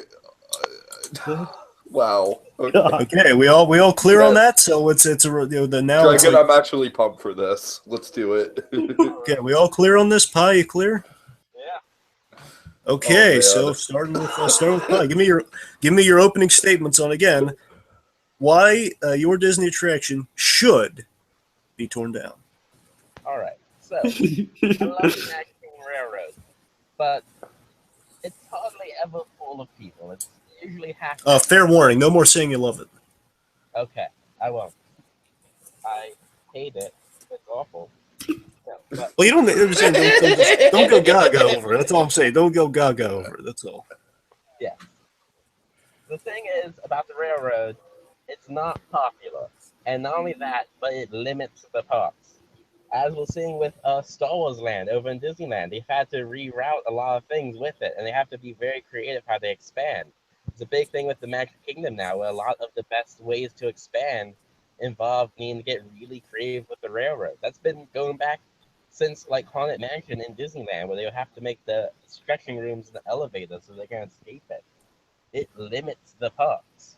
Not only that, one of the biggest reasons the railroad is kept to this day is because Walt Disney loves railroads, which might sound like an argument in favor of it, but Walt Disney also always had the motto of keep moving forward. I don't think he would keep something in the parks if it wasn't working, and if its only thing that really accomplishes nowadays is limiting the space he had to expand. Okay, Tiki, why does the Tiki room stink? Dragon, let me just tell you, I originally picked the Tiki Room just purely for sentimental reasons, and I feel like this trick question actually gives me a significant advantage, because I feel like I had an uphill battle to fight, but now I will actually get to tell you guys why picking the Tiki Room is the least significant of the three. Because here's the thing with the Tiki Room. Yeah, you go in it, you experience it, it's magical. I have personal experiences with it. But at the end of the day, I've heard from more people than not that it's boring, it's stagnant. You see it once, you've seen it, like that's all you can possibly see it. With rides like the Haunted Mansion, you go through and you can pick out details so many times. And here's the reason why the Tiki Room needs to go is because Disneyland isn't a museum. I mean, sure, those audio animatronics were cutting edge at the time. Keyword, at the time. Have you watched video of the Tiki Room lately? You can hear like the clacking of the flowers. You can hear like the audio doesn't sync well with the birds. It's not pretty. Like the technology really hasn't aged all that well. And sure, it's a nice relic of the time, but at the same time, I feel like it's very corny. It recycles certain elements from other Disney stuff. And I feel like, especially at Disneyland, if they ever want to expand Adventureland, I feel like they'd have to get rid of the Tiki Room. The Tiki Room connects directly to the Jolly Holiday Bakery on Main Street. If you get rid of the Tiki Room, the Jolly Holiday Bakery, and Aladdin's Oasis, which all kind of take up this one complex, you'd have room to add a decent dark ride to Adventureland. I think Adventureland needs a dark ride, especially when you factor in, like, we've had big hits over the last few years that would fit well into Adventureland. How cool would Moana be as a dark ride in Adventureland? And you could even have a tribute to the Tiki Room inside a Moana dark ride. So the Tiki Room is a great attraction. I love it. It's formed my, I'm sorry, Dragon, that's my one. It's, it's formed my identity. But at the same time, like Walt said, he wouldn't want this same stale show to keep going and going, especially when the popularity of the Tiki Room at Disneyland now is just Dole Whips and nothing else. I mean, people barely even pay attention to the actual show anymore. It's just like the Dole Whip factory. So that's why the Tiki Room really needs to go. It needs to make way for other things. All right, Jacob, why does the Haunted Mansion blow? Good luck, Jacob. Why does it just bite the big one? I feel for you, buddy. Why me? Okay. Dude, the Haunted Mansion has got to go. I mean, it's been around for ages. People know what's going on. I mean, they've already made a movie about it. And, I mean, people already know all about it. I mean, the movie serves enough as a reminder that it's not a good one. It's not a good one, but like the Haunted Mansion is like there's archival footage of it. You can just experience it. And, as I pointed out on the previous debate here, it would not be a place to take a date because it's slow. It doesn't move very fast. I mean, it's not very. And you can only see it so many times before it gets like, okay, I've seen that jump scare. Oh, I've seen that before. It's just, and don't even get me started on the renovations for the holidays. I mean, it's completely engulfed in Nightmare Before Christmas. I mean, don't get me wrong. I like Nightmare Before Christmas too, but Haunted Mansion makes it seem a bit out of place. I mean, don't get me wrong. The Haunted Mansion is just like. Brilliant work from Exitenzio and all that. And Grim Grinning Ghost is a classic song, but like, it serves to be more of a relic of the past. It serves more as a relic of the past instead of keep moving forward. I mean, it's just situated amongst these cutting edge Disneyland and Disney World areas. Sitting there is the Haunted Mansion, which hasn't changed. It only changes during the holiday season. It doesn't change at all. It's got to go. Okay. I read it. I hope you have your giant your foam thumbs down at the ready here, because now you guys have to argue why yours stinks the most. Why your attraction is the most terrible? Because now you're gonna fight it out. Which of you has the worst? Which of you just has the worst attraction? Just shouldn't be around anymore. It's old. It's dusty. Let's just get rid of it. All right. Go ahead. Jacob, there's no way that the Haunted Mansion is ever going to go anywhere. I'd say the Haunted Mansion is safer than Pirates. I mean, the Haunted Mansion has a bigger fan base than, like, Disneyland itself. It's insane how many fans of the Haunted Mansion there are and how much of a huge cult phenomenon that ride is. Like, merchandise-wise, like, characters like the Hatbox Ghost who didn't even appear on the ride until 2013 are just iconic in their own right. It's just you can't touch Haunted Mansion. And not to mention Guillermo del Toro loves it. Yeah, don't get me started on Guillermo del Eventually. And then with the railroad, I mean, I don't know. Like, the railroad serves so much functionality to the park. I visited Disneyland 3 times in 2016, and I was dying for the railroad to be there. It was maddening not having the railroad. I think the railroad functions. And oh, sorry. No, I was just going to say, I think the railroad functions so well as a mode of transportation. It doesn't need to be the biggest e-ticket in the park. It doesn't need to draw the biggest lines. If the railroad drew big lines, it'd be an inconvenience. The fact is, it's a totally huge, high-capacity attraction that you don't really have to wait in line for because there's like 4 trains going around that are all... It's a people mover if there ever was one. It's like a 3D theater on wheels with all the people that you can get on. So the whole not crowded thing, I think, is a moot point. And the park just functions better when they have the railroad going, and when you can, especially in a crowd control nightmare like a Disney park, taking a railroad around Main Street and around like the fireworks and stuff like that could be pivotal to your enjoyment of the park. But couldn't they easily make a more exciting or new transportation attraction? They've done that before when they got rid of the Sky Ride. That was originally like a big transportation thing. They could easily do a new thing, even bringing back the People Mover, a literal People Mover, People Eater, like you said, a beloved Walt Disney original that they got rid of. And it could be something new and fresh that could be built up above. Okay, but here's the thing that works with a steam train that wouldn't necessarily work with a People Mover, though. A steam train works in all the themed lands of Disney. It would work in Main Street. It works in the context of New Orleans Square. You could see a steam train going across the plains of Frontierland. You could see a steam train working into the fanciful nature of Fantasyland. Tomorrowland? In Tomorrowland, I feel like a steam train is kind of like a nice contrast. It's technology. Like, one of the most iconic images of Back to the Future is the time travel steam train. And so... It's one in the Old West times, though. Yeah, but it's still a sci-fi. But anyways. Jacob wants to say something. Yeah. Let him go. All right. The train needs... The train is like the rug from Big Lebowski. It just ties the entire thing together. It's literally the oldest attraction because Walt Disney, without the railroad, I don't think there would be a Disneyland. I wasn't done yet.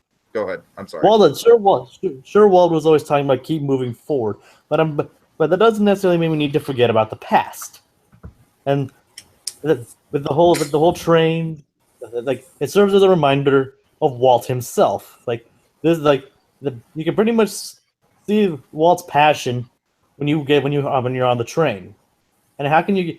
That would pretty much be tearing up Walt's memory, and that's not something I don't think anybody would like to do.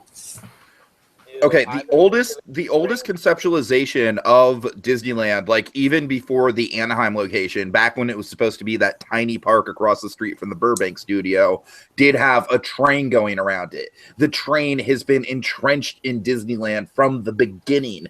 Getting rid of the train would be getting rid of the heart and soul of Disneyland. It would be getting rid of the blood that pumps through Disneyland's veins. Do either of you really want to use the legacy argument when you're arguing in favor of the Walt Disney's Enchanted Tiki Room, that is Walt Disney in the name, or the Haunted Mansion, one of the most famous legacy attractions in the park? I don't think the Tiki Room serves the same sort of functionality that the railroad does, though. And frankly, I don't... And same with the Haunted Mansion. I mean, that was more like the work of the Imagineers. Like I said, that's just like... Oh, but like... That's not destroying Walt's legacy, though. I mean, this is just or anybody's legacy. All right, I need to hear more about the Tiki Room. The Tiki Room, I mean... You all know it sucks. You all know it sucks, so come at me.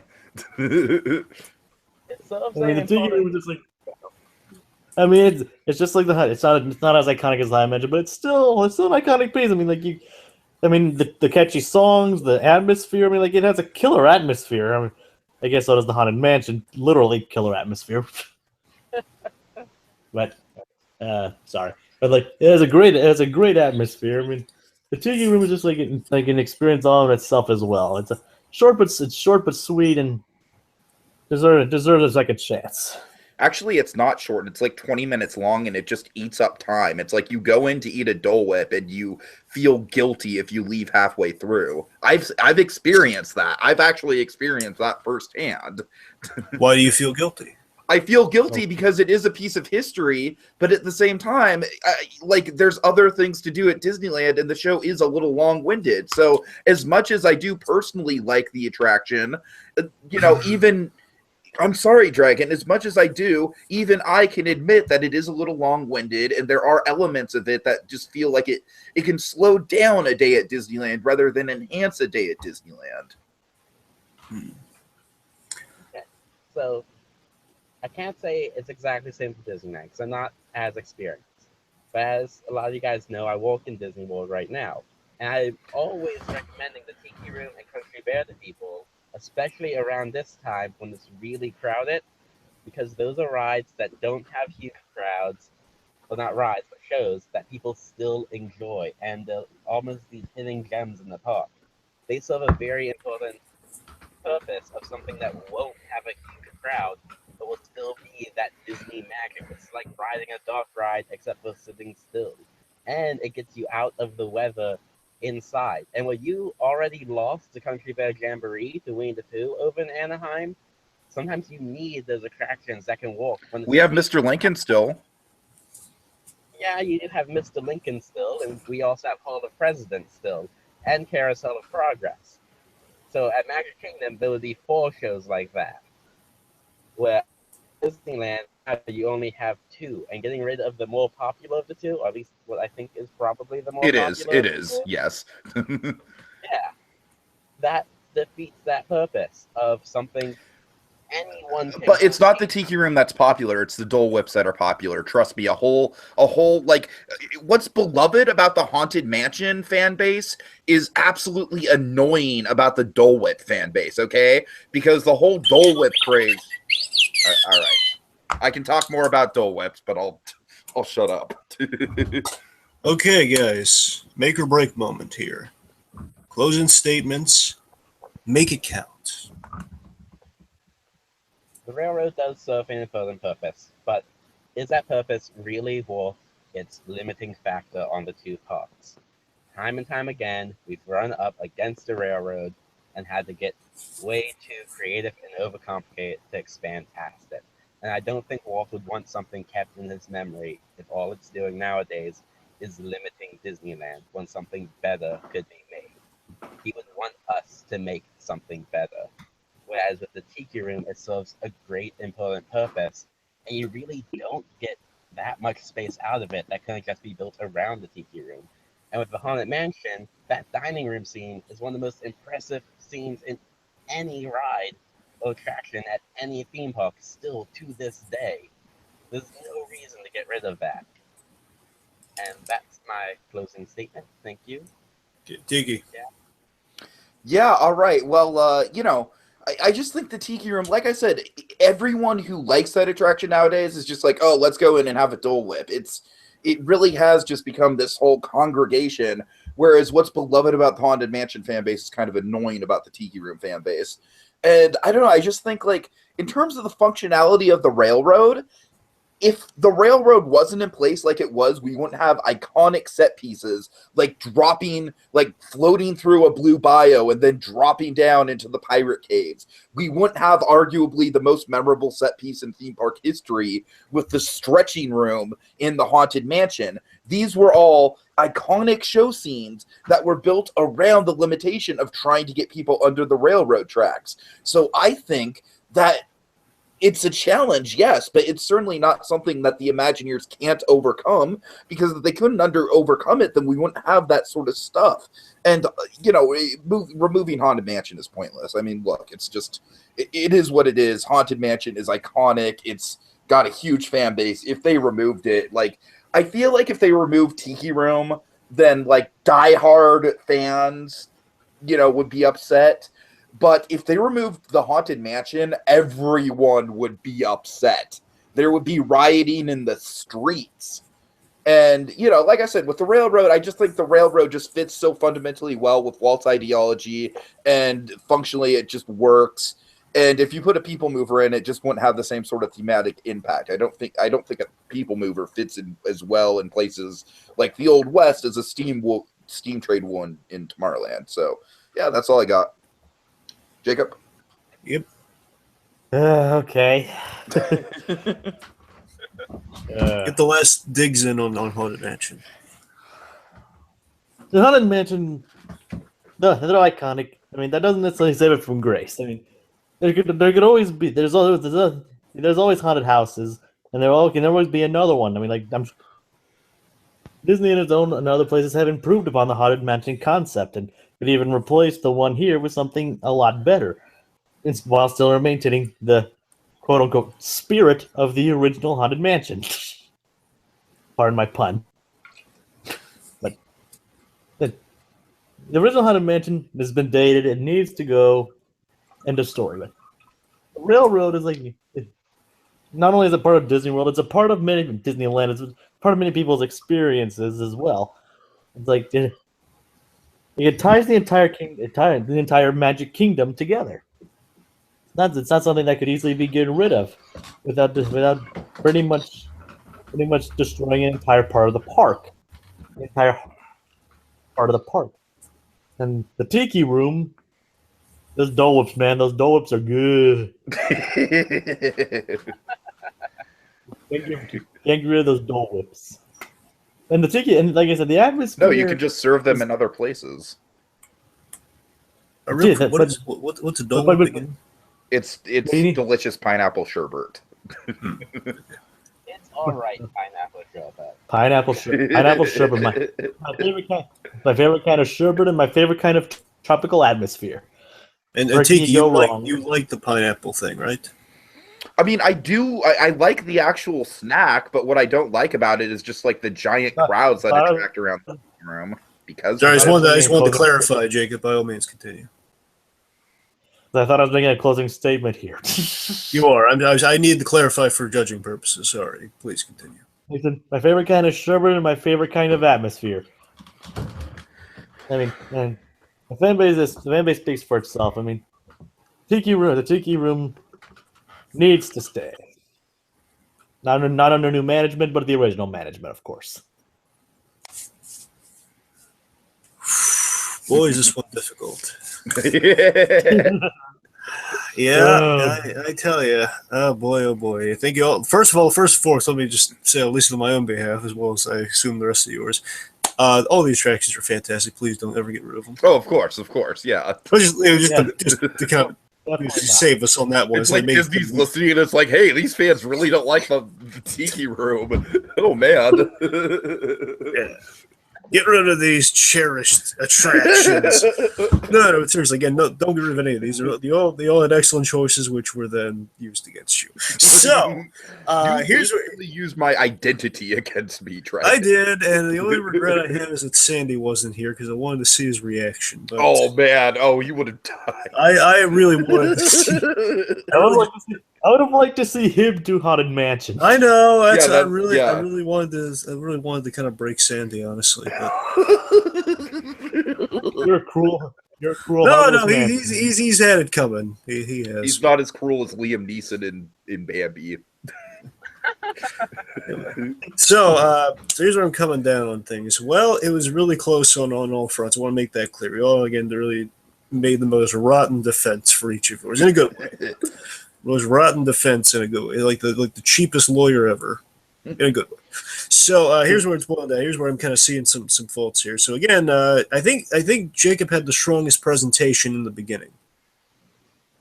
He's just right from the gate. Again, he's doing exactly what I wanted to hear. He's saying, again, oh boy, is it bad. We're getting all these bad movies. It's sticking around. It's such an ordeal around the holidays. It's not moving forward. But when he said that, here was the thing that I think that really hurt him. He argued against himself. He contradicted himself in a major way, which I think really hurt him. Is that you said basically sorry, what? I'm just saying I caught what you meant. Yeah, basically keep moving. I'm not just trying to nail the thing. I just want to make it clear everyone's. Basically, it was the keep moving forward thing he used it against. So basically, when using that, he used that argument against the other rides where he kind of used it against himself. Mm-hmm. You know, his ride Like I isn't said- moving like I forward, said- but the other ones. Like I said, when I was doing it to the whole railroad thing, I was talking about it to Walt, like how it tied to Walt itself. Not true, but it's anyway. Not that it fixes my point or anything. Anyway, so again, I think some strong points, but fundamentally there was a flaw in this how he was arguing on all fronts there. So that was just you can't have your cake and eat it too. No offense, pie cake, pie on my cake. So okay, speaking of which, so pie. So pie, again, I think yours was the most practical argument. You had the most, again, is practically why yours should logically go.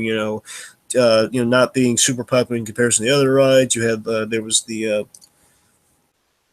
basically you could upgrade it, fitting it into Walt's philosophy. Again, I think Pi was on a lot of really good levels with it. And again, kind of stepping up to kind of address stuff about the ride. But again, I think it was still really, it was bare bones and to the point. I don't think it necessarily hurt him, but here's where I'm really having the decision to make between Pi and Tiki. Pi and Tiki is where it's coming down to. Because Tiki had various good points, because again, he intimately knows the attractions. Of course. And I do know the flaws in the attraction as well. I'm not going to lie. And you pointed those out very well, and here's where I'm having trouble. So Tiki, honestly, okay, so Tiki's pointing out a lot of good stuff. He also has like a great out where he mentions, you could pay tribute to it in Moana, which I think is a point made. But here's the problem. Can I just say, like, there is definitely enough space if you take that whole complex of the restaurant, the Tiki Room, and Aladdin's Oasis. There's totally enough space for a dark ride there, no question. Well, regardless, Take out Tiki Room to build it. Yeah, I'm just saying, hypothetically, if they took out all that space, there's definitely a dark ride show building there.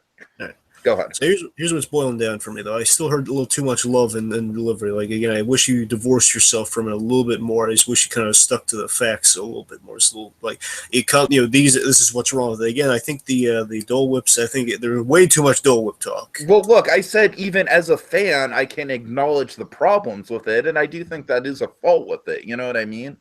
Yeah, I'm just saying that's where I'm really coming down, because I still think it would be a really clear-cut victory, but again, I'm still factoring a lot of that kind of nostalgia for it versus like someone's like very professional delivery of the facts. That's really where I'm coming down here. So I gotta take a moment to deliberate here. Just gonna ruminate again, because the only thing really going against Pi is the fact that the train really is a representation of Walt, and the legacy there is kind of the legacy argument that was brought up, is that it really does tie the park together. To quote Jacob. Well, Jacob quoting Big Lebowski, I think. yeah. So again, you see where I'm coming down on this. So oh boy. So it's really tough, but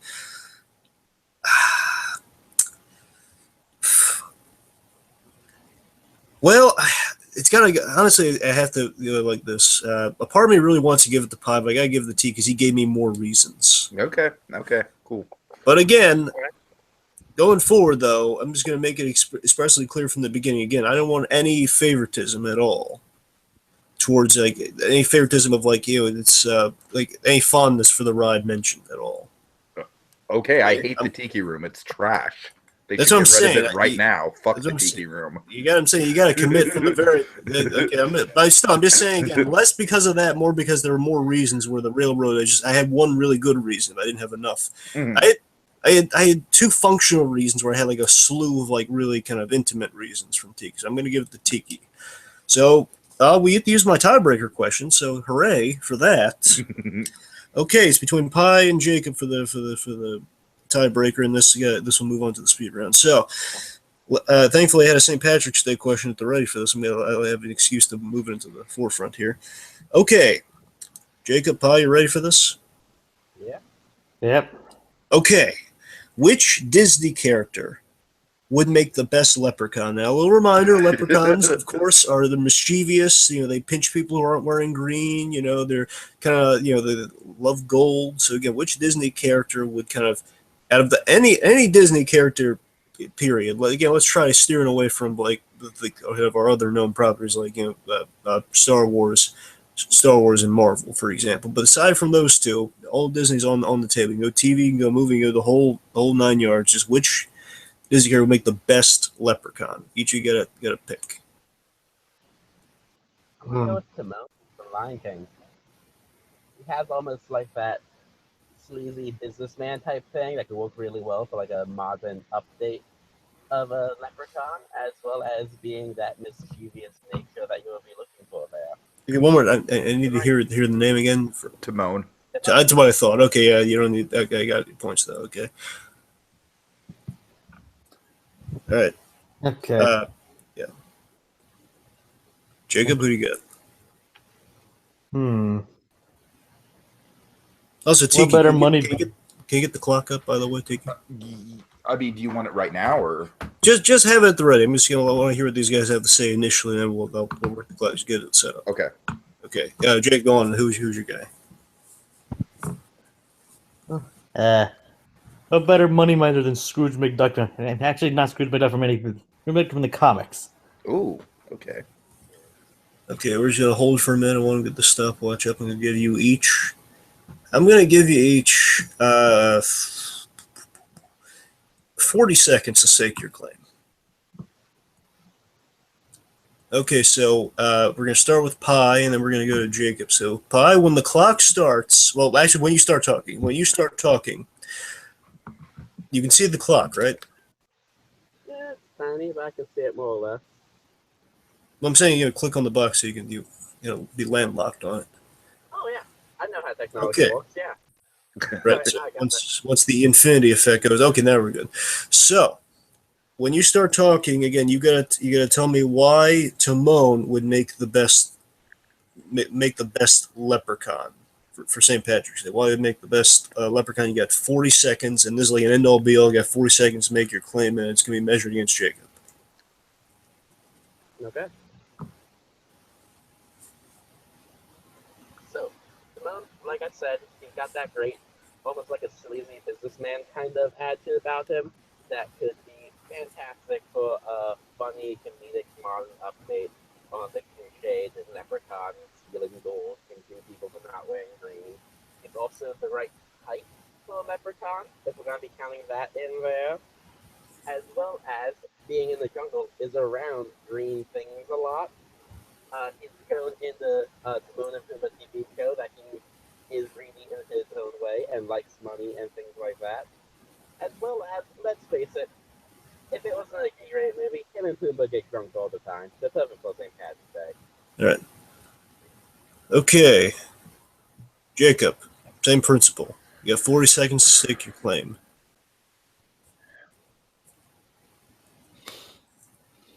What more famous money miser in Disney is there than Scrooge McDuck himself?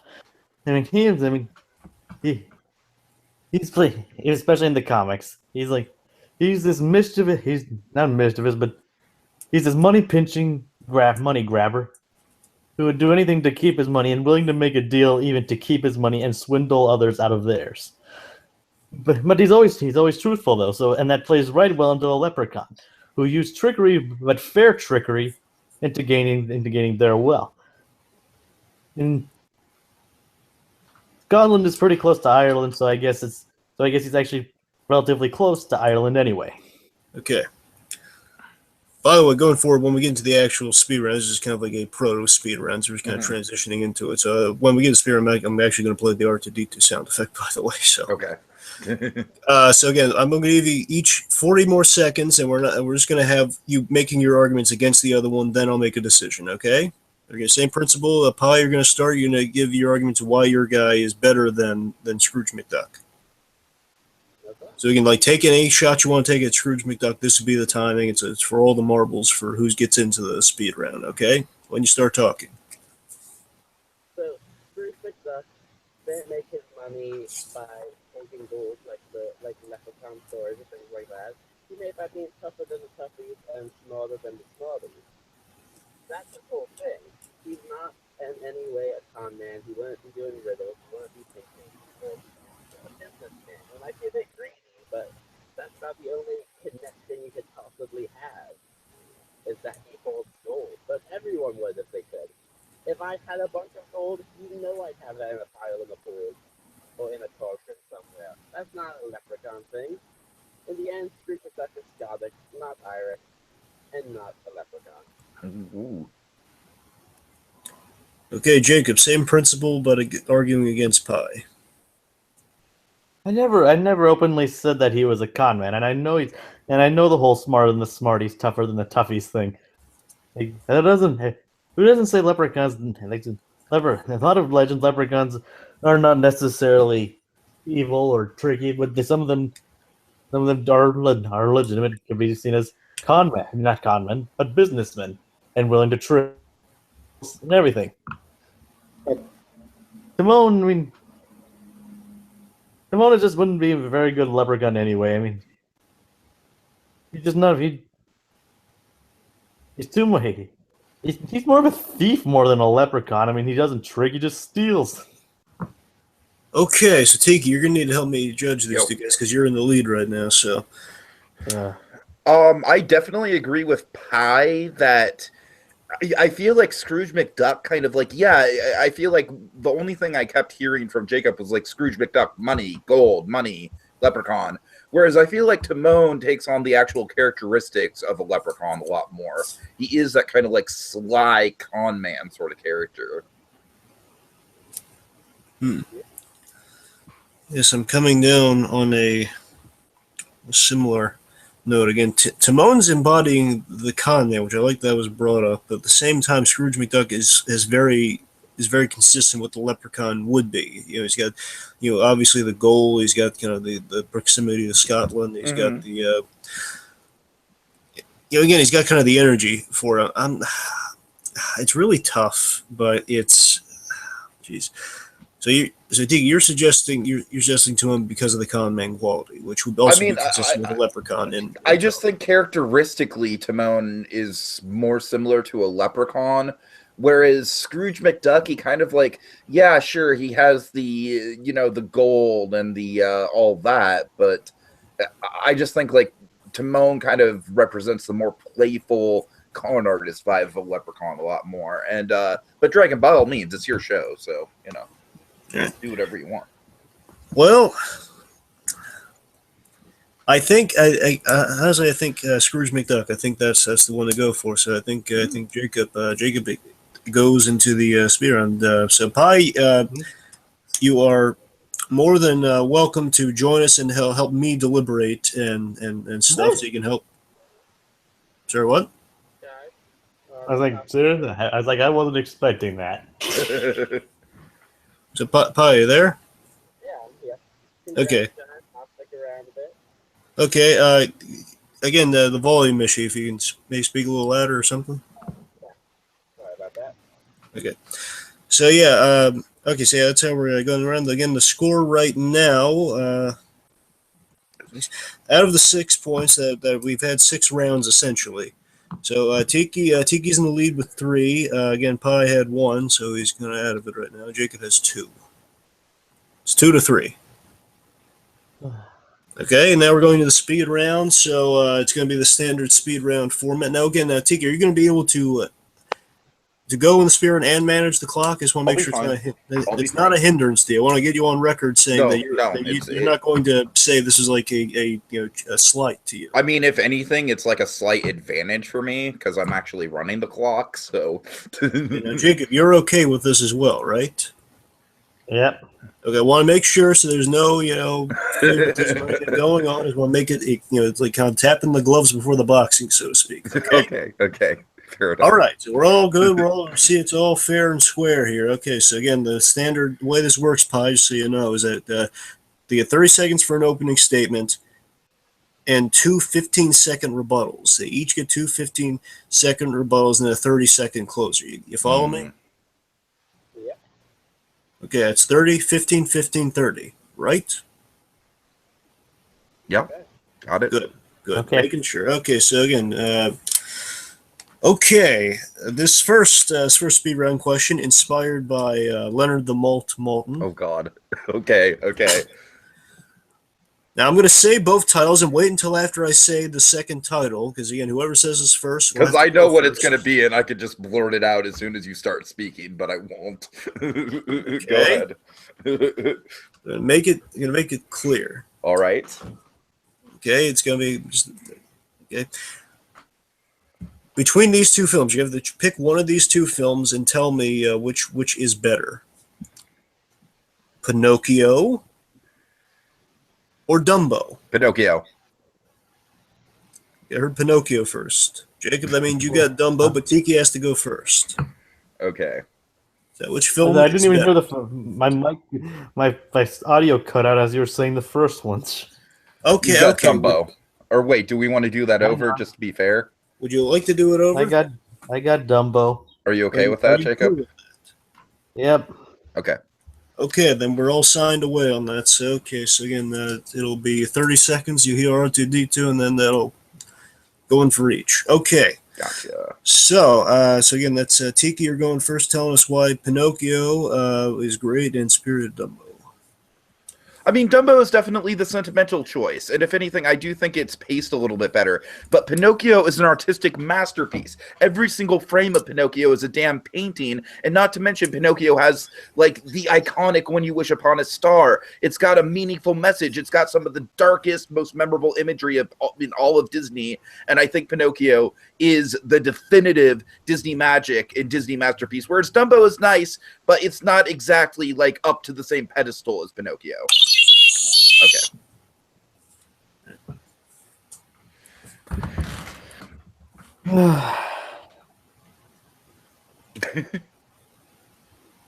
Yeah, Pinocchio is a timeless classic. I mean, it's around the same time as an era. Like, it's important for many reasons.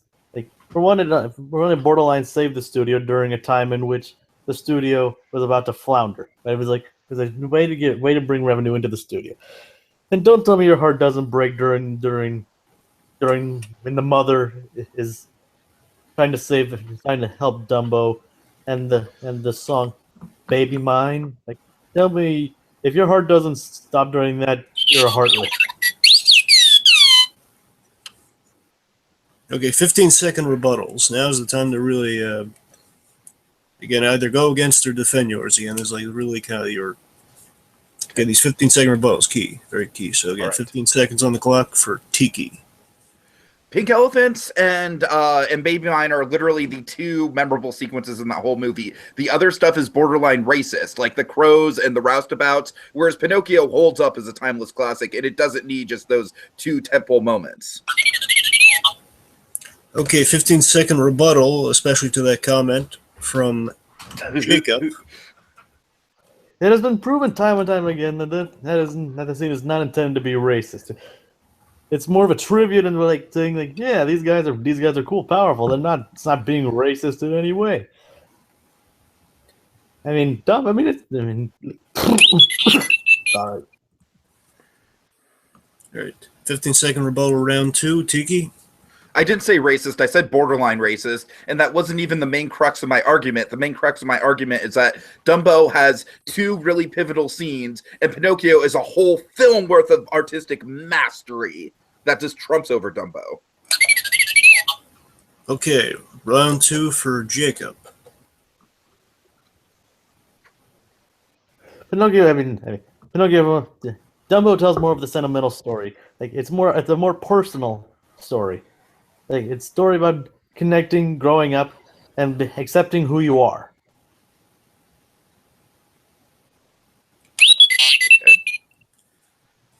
Okay, 30-second closers, guys. You got to really make it count on this one, because afterwards, Polly and I are going to have a little discussion, then we're going to seal your fates. All right.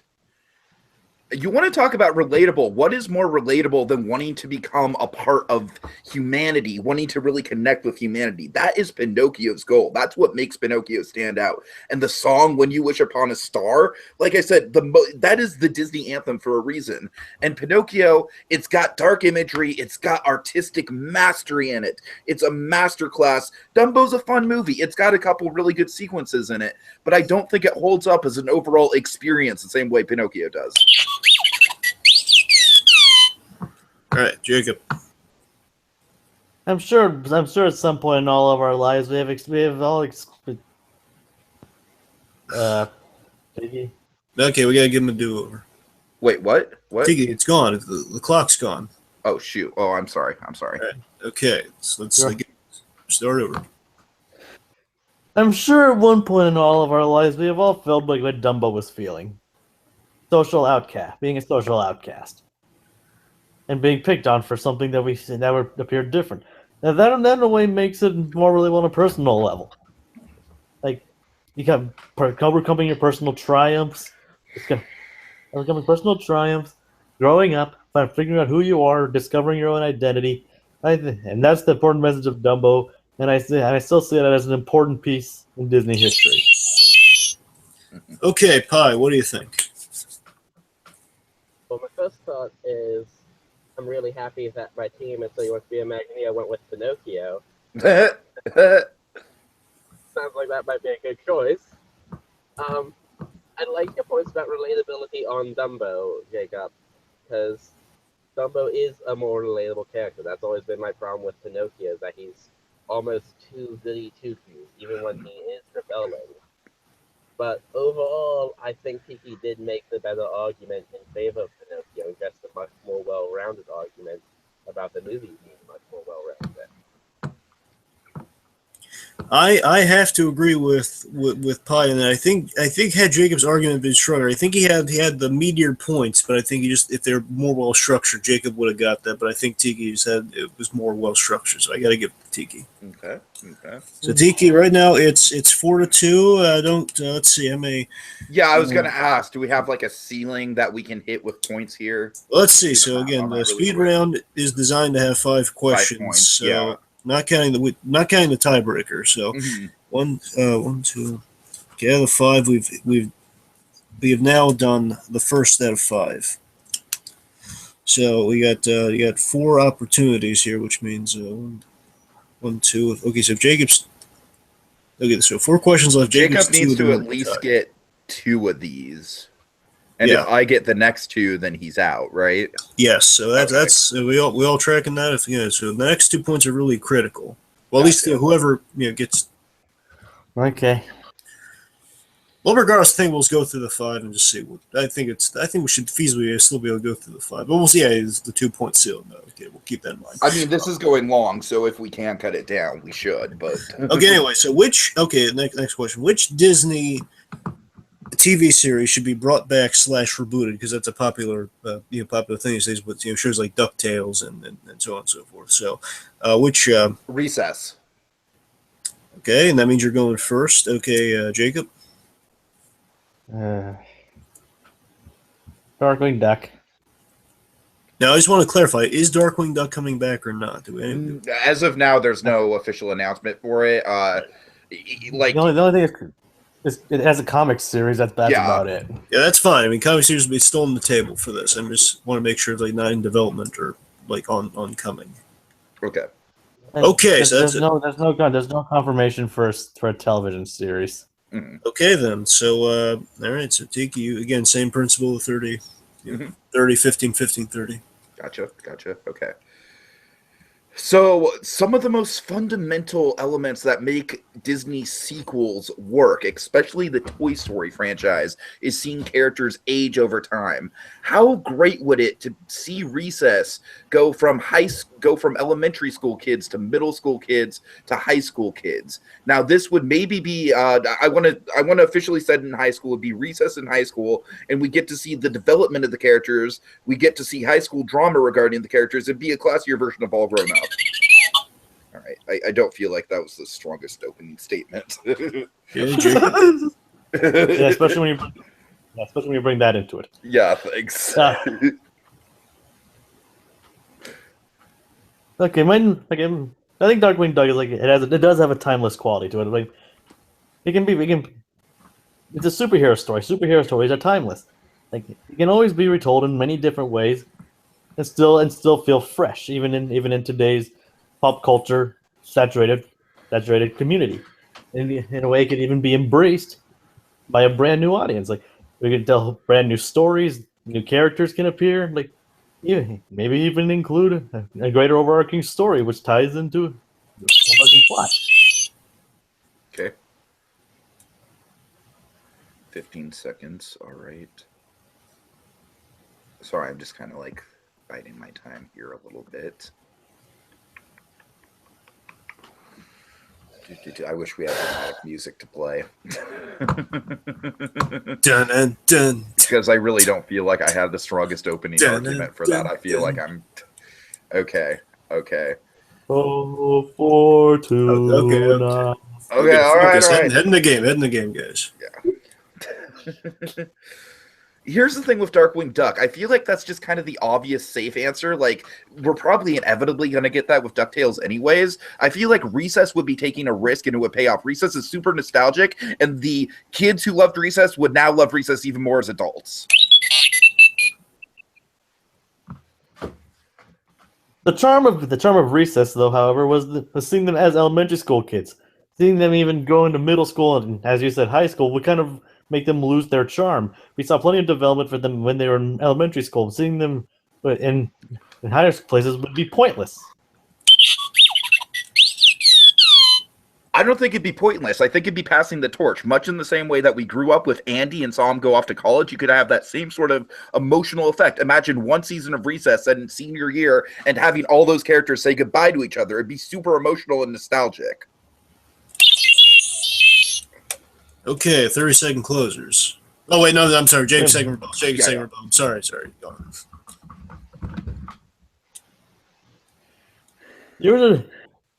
There you go.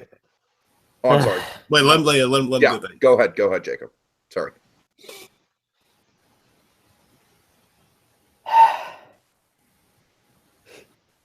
Sure, might be treading old ground, but like they said, there's always room for new experimentation and making a superhero story fresh.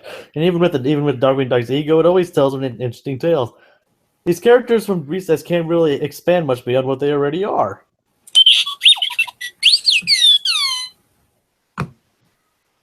Okay. Now the 30-second closers. Okay, let me just deliberate this in my head for just a second. I'm making all these count. Look, a generation of kids grew up on Recess. Recess is one of the most successful Disney shows there's ever been. And I feel like that same generation of kids would be just as interested to see the characters move on with their lives and what would happen, who would still be friends, like what kind of relationships would develop. These are all things that I feel like if the right writers were in store would be great. Whereas, like I said, Darkwing Duck is just generic superhero affair that just feels like inevitable anyways. And it's, quite frankly, Jacob, an uncreative choice on your end. What's more uncreative than like Recess in high school? Jacob, I mean, Jacob, I'm sorry that you caught me off guard by starting so fast. Go ahead. What's more uncreative than Recess in high school? It's like you're basically, as he pointed out, it's all grown up. That's basically all it is. It'd be all grown up with Recess characters. I said mine could be like a continuation, pick up some threads where the old one left off. Like whatever happened to Taurus Bulba? Whatever happened to them? Like it can be a continuation. It can. There's like I said, there's always room for fresh ideas and stories. Like this, and Darkwing Duck is a character that can grow. The characters of Recess, we've already seen what they can do, and putting them in high school, like I said, would just be redundant. I really regret bringing all grown up. I really okay. Pie, what's your ruling? As much as I love Recess, I gotta go with Jacob here. He just had the better arguments in favor of it, and while it might be more of a safe choice, it also just feels like the better choice. Yeah, Pi and I are yet again simpatico on this, and here's the thing. I think while I again, big Recess fan here myself. If I didn't bring up All Grown Up, would I have had a chance? No, All Grown Up was not necessarily the fault. It's just still doing what All Grown Up did. That's what I think your Achilles heel was. I like Recess too. Yeah, of course. Yeah, we all love Recess. Let's make that very clear. But Jacob, Jacob was on fire. He was just coming out. He made all the points. I was worried he might not call you on the whole. Like again, kind of defeats the purpose of Recess. I mean, technically, we don't even get Recess necessarily going forward. So it would kind of go against kind of the principles of the show. So I think Jacob was really well structured. Even though I think you had more details in yours, Tiki, which was welcome, but I think they were the wrong details though. Okay. So fair enough. Jacob gets the point right now. It's 3-4. So again, getting hot and spicy. And how many questions left? 3, right? 1, 2, 3. Yep, 3. Okay. Yes. Okay, next one. Best actor has been in a Pixar film. Oh, Kevin Spacey, duh. Okay. There's a lot of them. It doesn't. I mean, does like what does this actually? Does this mean like the best Just actor? like best Their respect. best actor who was done a voice in a Pixar film. Just you're talking about the actor themselves, but again, just like someone who happens to have been in a Pixar film. So like their entire body of work. I'm saying you can work with that, yes, or you can work with them specifically in the Pixar film. Just point as best actor who has been in a Pixar film. Tom Hanks. Okay, It's gonna Tom come Hanks down to versus that. Tom Hanks versus Kevin This is Spacey. a big one. This is a big one. This is awesome. I can't wait to see how this one goes. Okay, This is awesome. They're okay. both so good. All right. I'm legitimately excited. I can't wait. Tiki, go on, go. Kevin Spacey is one of the most versatile actors of our time. He broke our hearts in American Beauty. He made us fall in love with him in a lot of movies. And he's also chilled us to the bone in certain projects like Seven and, of course, House of Cards. The man can do it all. And he even though A Bug's Life is not the best movie, I would dare to say that Hopper might be the single most memorable Pixar villain out there. I mean, he crushes the competition. He's absolutely stellar. Okay, what's the Hanks man got? Tom, talking about versatile. I mean, you can't look at versatile without talking about Tom Hanks. I mean, he was in Forrest Gump. He was in Bridge of Spies. He was in Catch Me If You Can, The Terminal, all these movies. And he lent his voice to a certain little sheriff with a name written on his boot.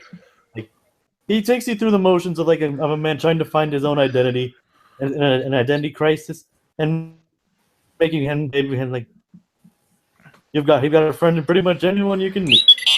Okay. Dragon, I'm sorry. I know you love Tom Hanks, but the man is just simply not as versatile as Kevin Spacey is. He has never really played a villain. Kevin Spacey can play as good of a hero as he can a villain. That is significantly what makes Kevin Spacey the better choice here. Yeah, I like Kevin Spacey as well. I just want to make clear I like them both. I know, but I know you love Hanks, and I'm talking bad about Hanks. So Okay, I'm not holding it against you. Poo and Hanks. The critics have done that before, the dumb ones. So I'm really fine with that. Again, I'm all Spacey. I'm just using Hanks. the most logical Hanks argument here. All right, okay. Just want to make it clear, folks out there. I love them both. Okay, All so right. Jacob, go ahead.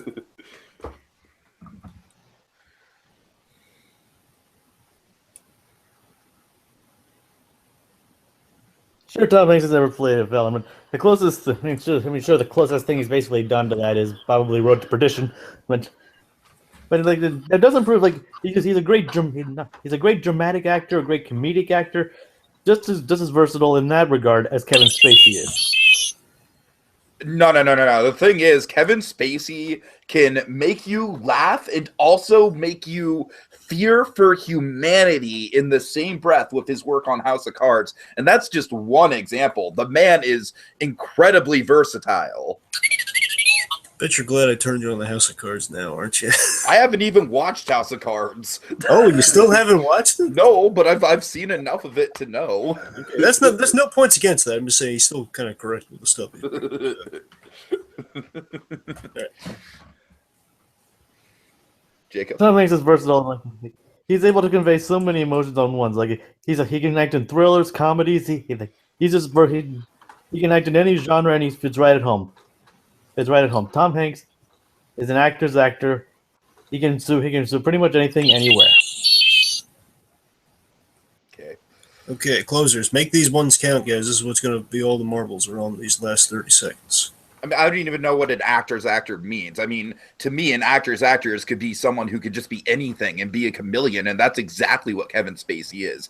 He's incredibly creepy, and yet he's incredibly charming and incredibly likable, and your heart breaks for him. And going back to Pixar, as I said, what more memorable villain is there than Hopper? and he is just the masterclass of an actor. Tom Hanks, frankly, I think is a little overrated. I think his nice guy shtick gets a little boring from time to time, where Kevin Spacey is entirely unpredictable. Jacob, you get 2 extra seconds.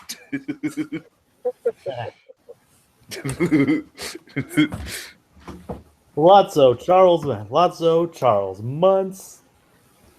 Several others. I just named 2. I just named 2 more villains that are more memorable than Hopper. I'll give you Lotso. I won't give you Muntz. Even Sid is more memorable than Hopper is.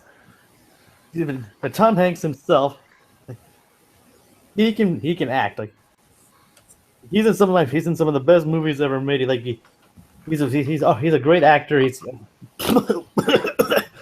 Sorry, I had a bit of a coughing fit there. I think you should give him 5 more seconds. Well, I gave him a few more at the end, but because of the cough, we'll give him 5 seconds. Yeah, because he had a cough, and so Jacob, 5 seconds. Reemphasize 5 seconds. Make them count. Oh God.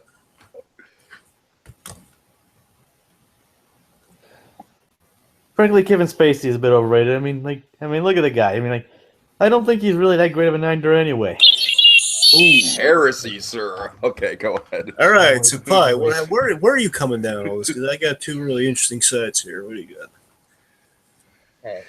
Personally, I actually do like Tom Hanks better, but I wish that, Jacob, you would have not focused so much on the claims of versatility and things like that, because that's Tom Hanks' weakest part is his versatility, and you base all your argument around that. So just based on this debate, I gotta go with Tiki and Kevin Spacey. It's almost as if we... I'm sorry, Pi, go on. That was it. It's almost as if we share like an LGM mind link, Pi and I, because again, I'm kind of in tune with this guy. So, I think Jacob did an excellent thing. I was wondering if he was going to do this, and he did it, where he called Tiki and the whole villain thing. Like, yeah, there are other really great villains, and he listed them, which is great. I think he just got too wrapped up in where. And again, I'm sorry for interrupting, but I'll give him Lotso for sure. I certainly don't think that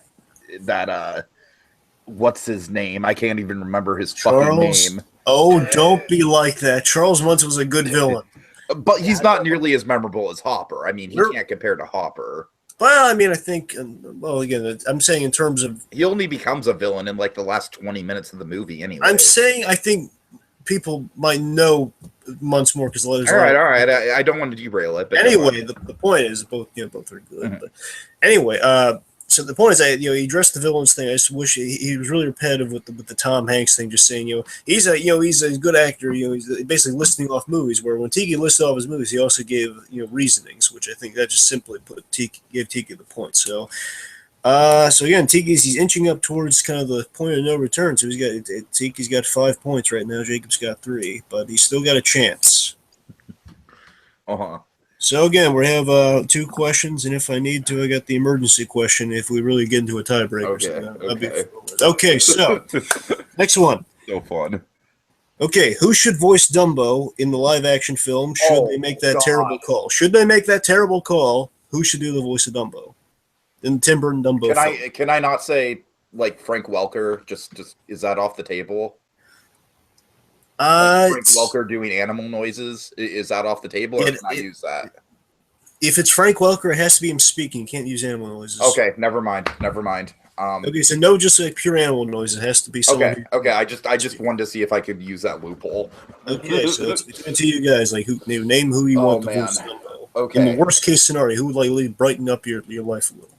Okay, I'll have to think about this one for a second because this is very tough. It's by all means, Jacob, steal it from him, but yeah. Oh man, I'm thinking. Who could play Dumbo? So that would be an excellent opportunity to plug the Movie Machine podcast and also hotchocolatemedia.net, not .com. .com lets you down. .net's secure and safe. Who should play Dumbo? Okay, you know what? I'm gonna go with Bill Hader. Are you sure? Yes, I'm sure. Okay. That's actually what I was going to go with. Okay, really? Bill Hader's locked I said in it first. I said it first. And he's going first, so that might be his disadvantage. Yeah. So, Jacob, you with hindsight, what do you want? Think about it. Any actor in Hollywood. I don't know. I mean, I have to be at work in 3 hours. Oh God. All the glitz and glamour of Hollywood. I'm trying to think here. Oh man. I'm sorry. No, it's okay. I don't want to do another forfeit because that'd be cheap. Who could possibly smoke Bill Hader?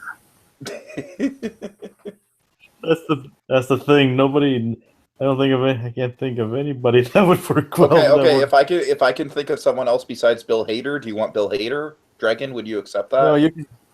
No, you can have Bill Hader. I mean, I'm just saying I don't want you to forfeit. So if it comes down to that, yes, I would accept that option. Well, I will accept that option just so we can keep it going. Okay. My backup would be Ty Simpkins. Okay, so again, Tiki might have another advantage, Jacob. Again, you could have Bill Hader, but Ty Simpkins, you don't know. We don't know. Again, this point, if Tiki gets Just to clarify, Ty Simpkins is a little kid from Iron Man 3 and Jurassic World, for those who don't know. I recognize the name. Yep. So bear in mind, if Tiki gets this point, he wins. If Jacob gets this point, we keep on going. So do you want Hader, Jacob? Would you like me to go to a different question? No, I mean, I don't want to. I have a much simpler question. Can I hear it first? I'm sorry. Okay, you guys, let me go to an alternate. We'll put this one on reserve, all right, if we need it. Hold on, we have a suggestion from a live viewer who suggests Gilbert Gottfried as Dumbo. All right. Would you accept that? No, it's not serious. I just, oh God. Hey, Timothy, let's go get drunk. Oh, that'd be funny. Think about it, you know. So again, you want me to move on to a different question, or? Right? Yeah, sure. I'm sorry. Like I said, I just really have to get to sleep. This one's simpler. Okay, Rogue One versus Moana. Rogue One. Okay, cool. We both got what we wanted. Okay, so you guys, now again, both of these have been met with their fair share of criticism. Both are also really good at the same time. So, you know, which one's the superior film? Okay. Rogue One is a whole lot of nothing, building up to 30 minutes of awesome. Moana is a very solid movie all the way through. Is it the greatest Disney movie? No, but neither is Rogue One in terms of being the greatest Star Wars movie. Moana has a lot of heart to it. The character is one of the most relatable Disney princesses we've ever had. She's an incredibly strong character. And who doesn't love Dwayne "The Rock" Johnson and Lin frickin' Manuel Miranda doing the songs and the culture? It's just an awesome movie all around.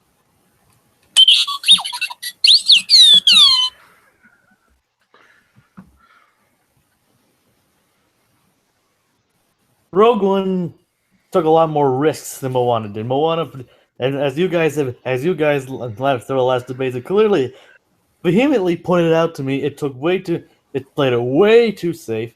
Like I said, it relies on a very standard formula and only made minor tweaks to it. Minor tweaks. Rogue One, like it brings the war to Star Wars. It's like all the characters. You have many characters, but they're all relatable, and they all work together towards a common goal, and it's darker ending. My experience with Rogue One is like the first time I watched it, I was all hyped up for it because of the last 30 minutes. And the second time I watched it, I was like, oh God, when the hell am I going to get to the last 30 minutes? It's not a solid movie all the way through, which I absolutely think Moana is a solid movie all the way through. No, I have to disagree with you. I thought the entirety of Rogue One was an exciting movie and was a very thorough experience. Moana has, as you guys have pointed out to me, like it has its ups and downs. And I have to tend to agree. It has very big pacing problems.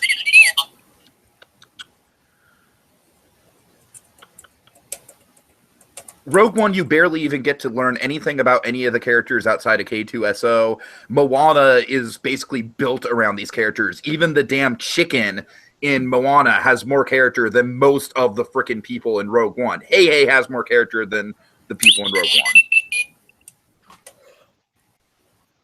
It's actually not true. A lot of the characters in Rogue One, if you actually listen to what they have to say, you actually learn quite a bit about them.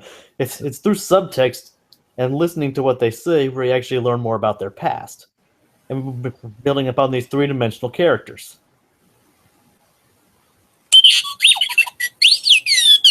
Okay, 30-second closers. I mean, even the most interesting character in Rogue One, K2SO, was kind of just built on the archetype of like the Rogue Gone. I just think that the characters in Moana are just so much more lovable and fleshed out than Rogue Ones are. Rogue One, that's what the movie really suffers from. The main characters we just don't really like. Cassian Andor is bland. Jyn Erso is bland. Moana has great music, great visuals, and an incredible message. And I think it's a new classic where I think Rogue One is going to not age that well.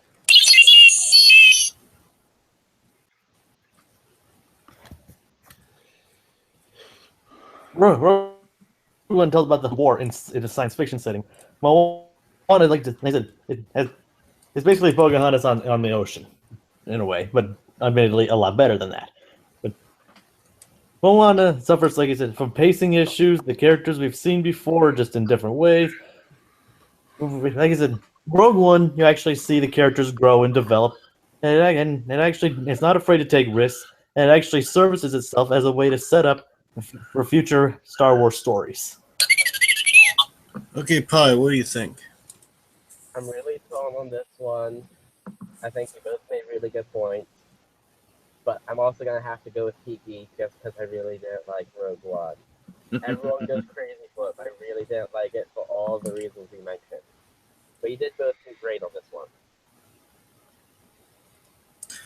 Okay, so one more time, just want to make sure I heard you right. So who are you picking? I'm going with Tiki. I see. That's interesting. I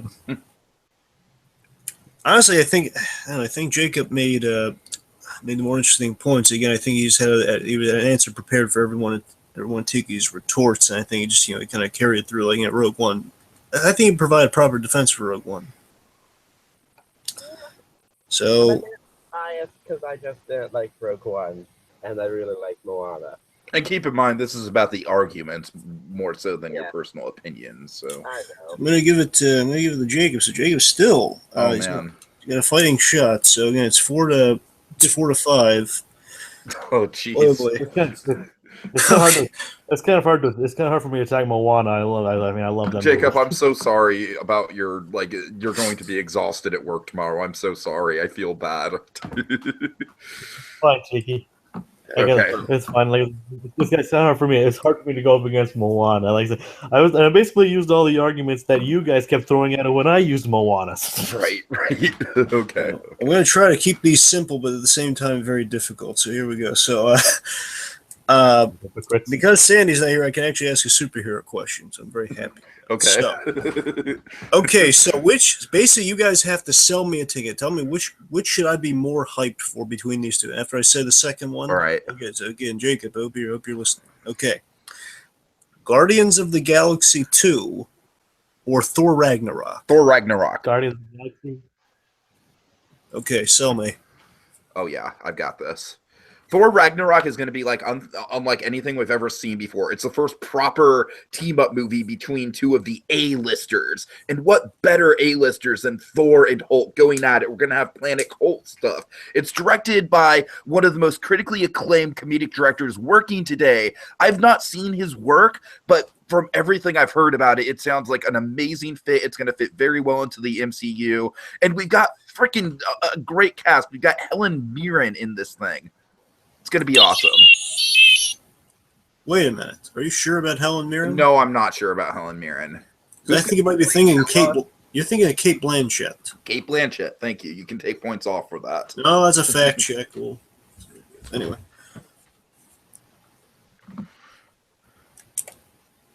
Guardians of the Galaxy Volume 2 seems like it's safe bet, but it seems like it's taking taking a different approach from the very first one. Like, sure, it's just like going to be the raunchy comedy, but it also seems like it's going to explore more of the personal side of the Guardians, and deliver an entirely different experience. The first movie was a visual and storytelling marvel, pardon the pun. And so I see how this one is more. Sure, it might seem more of the same, but at the same time, not. I mean, I'm excited for Guardians of the Galaxy, but we know what we're getting with that. We know exactly the tone we're going to be getting with that. Whereas Thor is just a big event. Like, we've never seen two A-listers team up before. It's taking the MCU into a cosmic realm, much like Guardians did. I'm stoked. We don't necessarily know that Hulk and Thor are teaming up per se. I mean, like, and besides, if you want to count team ups, you could technically count Iron Man and Captain America from Civil War teaming up. But the Guardians of the Galaxy, it's already a team, and then you get to see this dynamic and grow. Civil War is more or less Avengers like 2.5, and I just think the excitement of these two A-listers, yeah, they might not be teaming up. They'll probably be fighting each other, but that's even more badass. I mean, it's just a huge, like, heavyweight event, I think.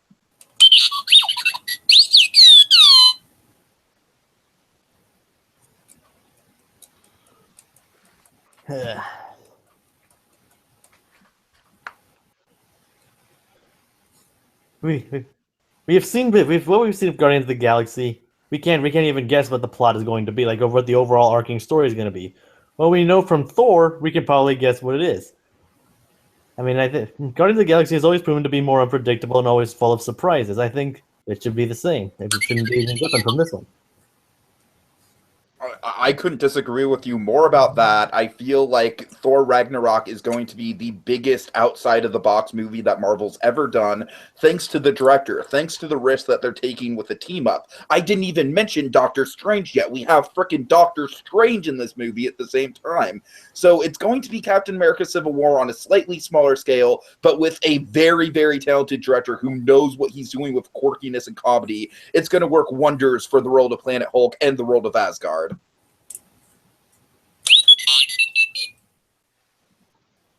How can you even say anything like that about knowing the director? I mean, you don't even know what the director's done or seen anything that he's made. I mean, sure, you might have done research on it, but that doesn't necessarily mean you know that he's capable of doing it.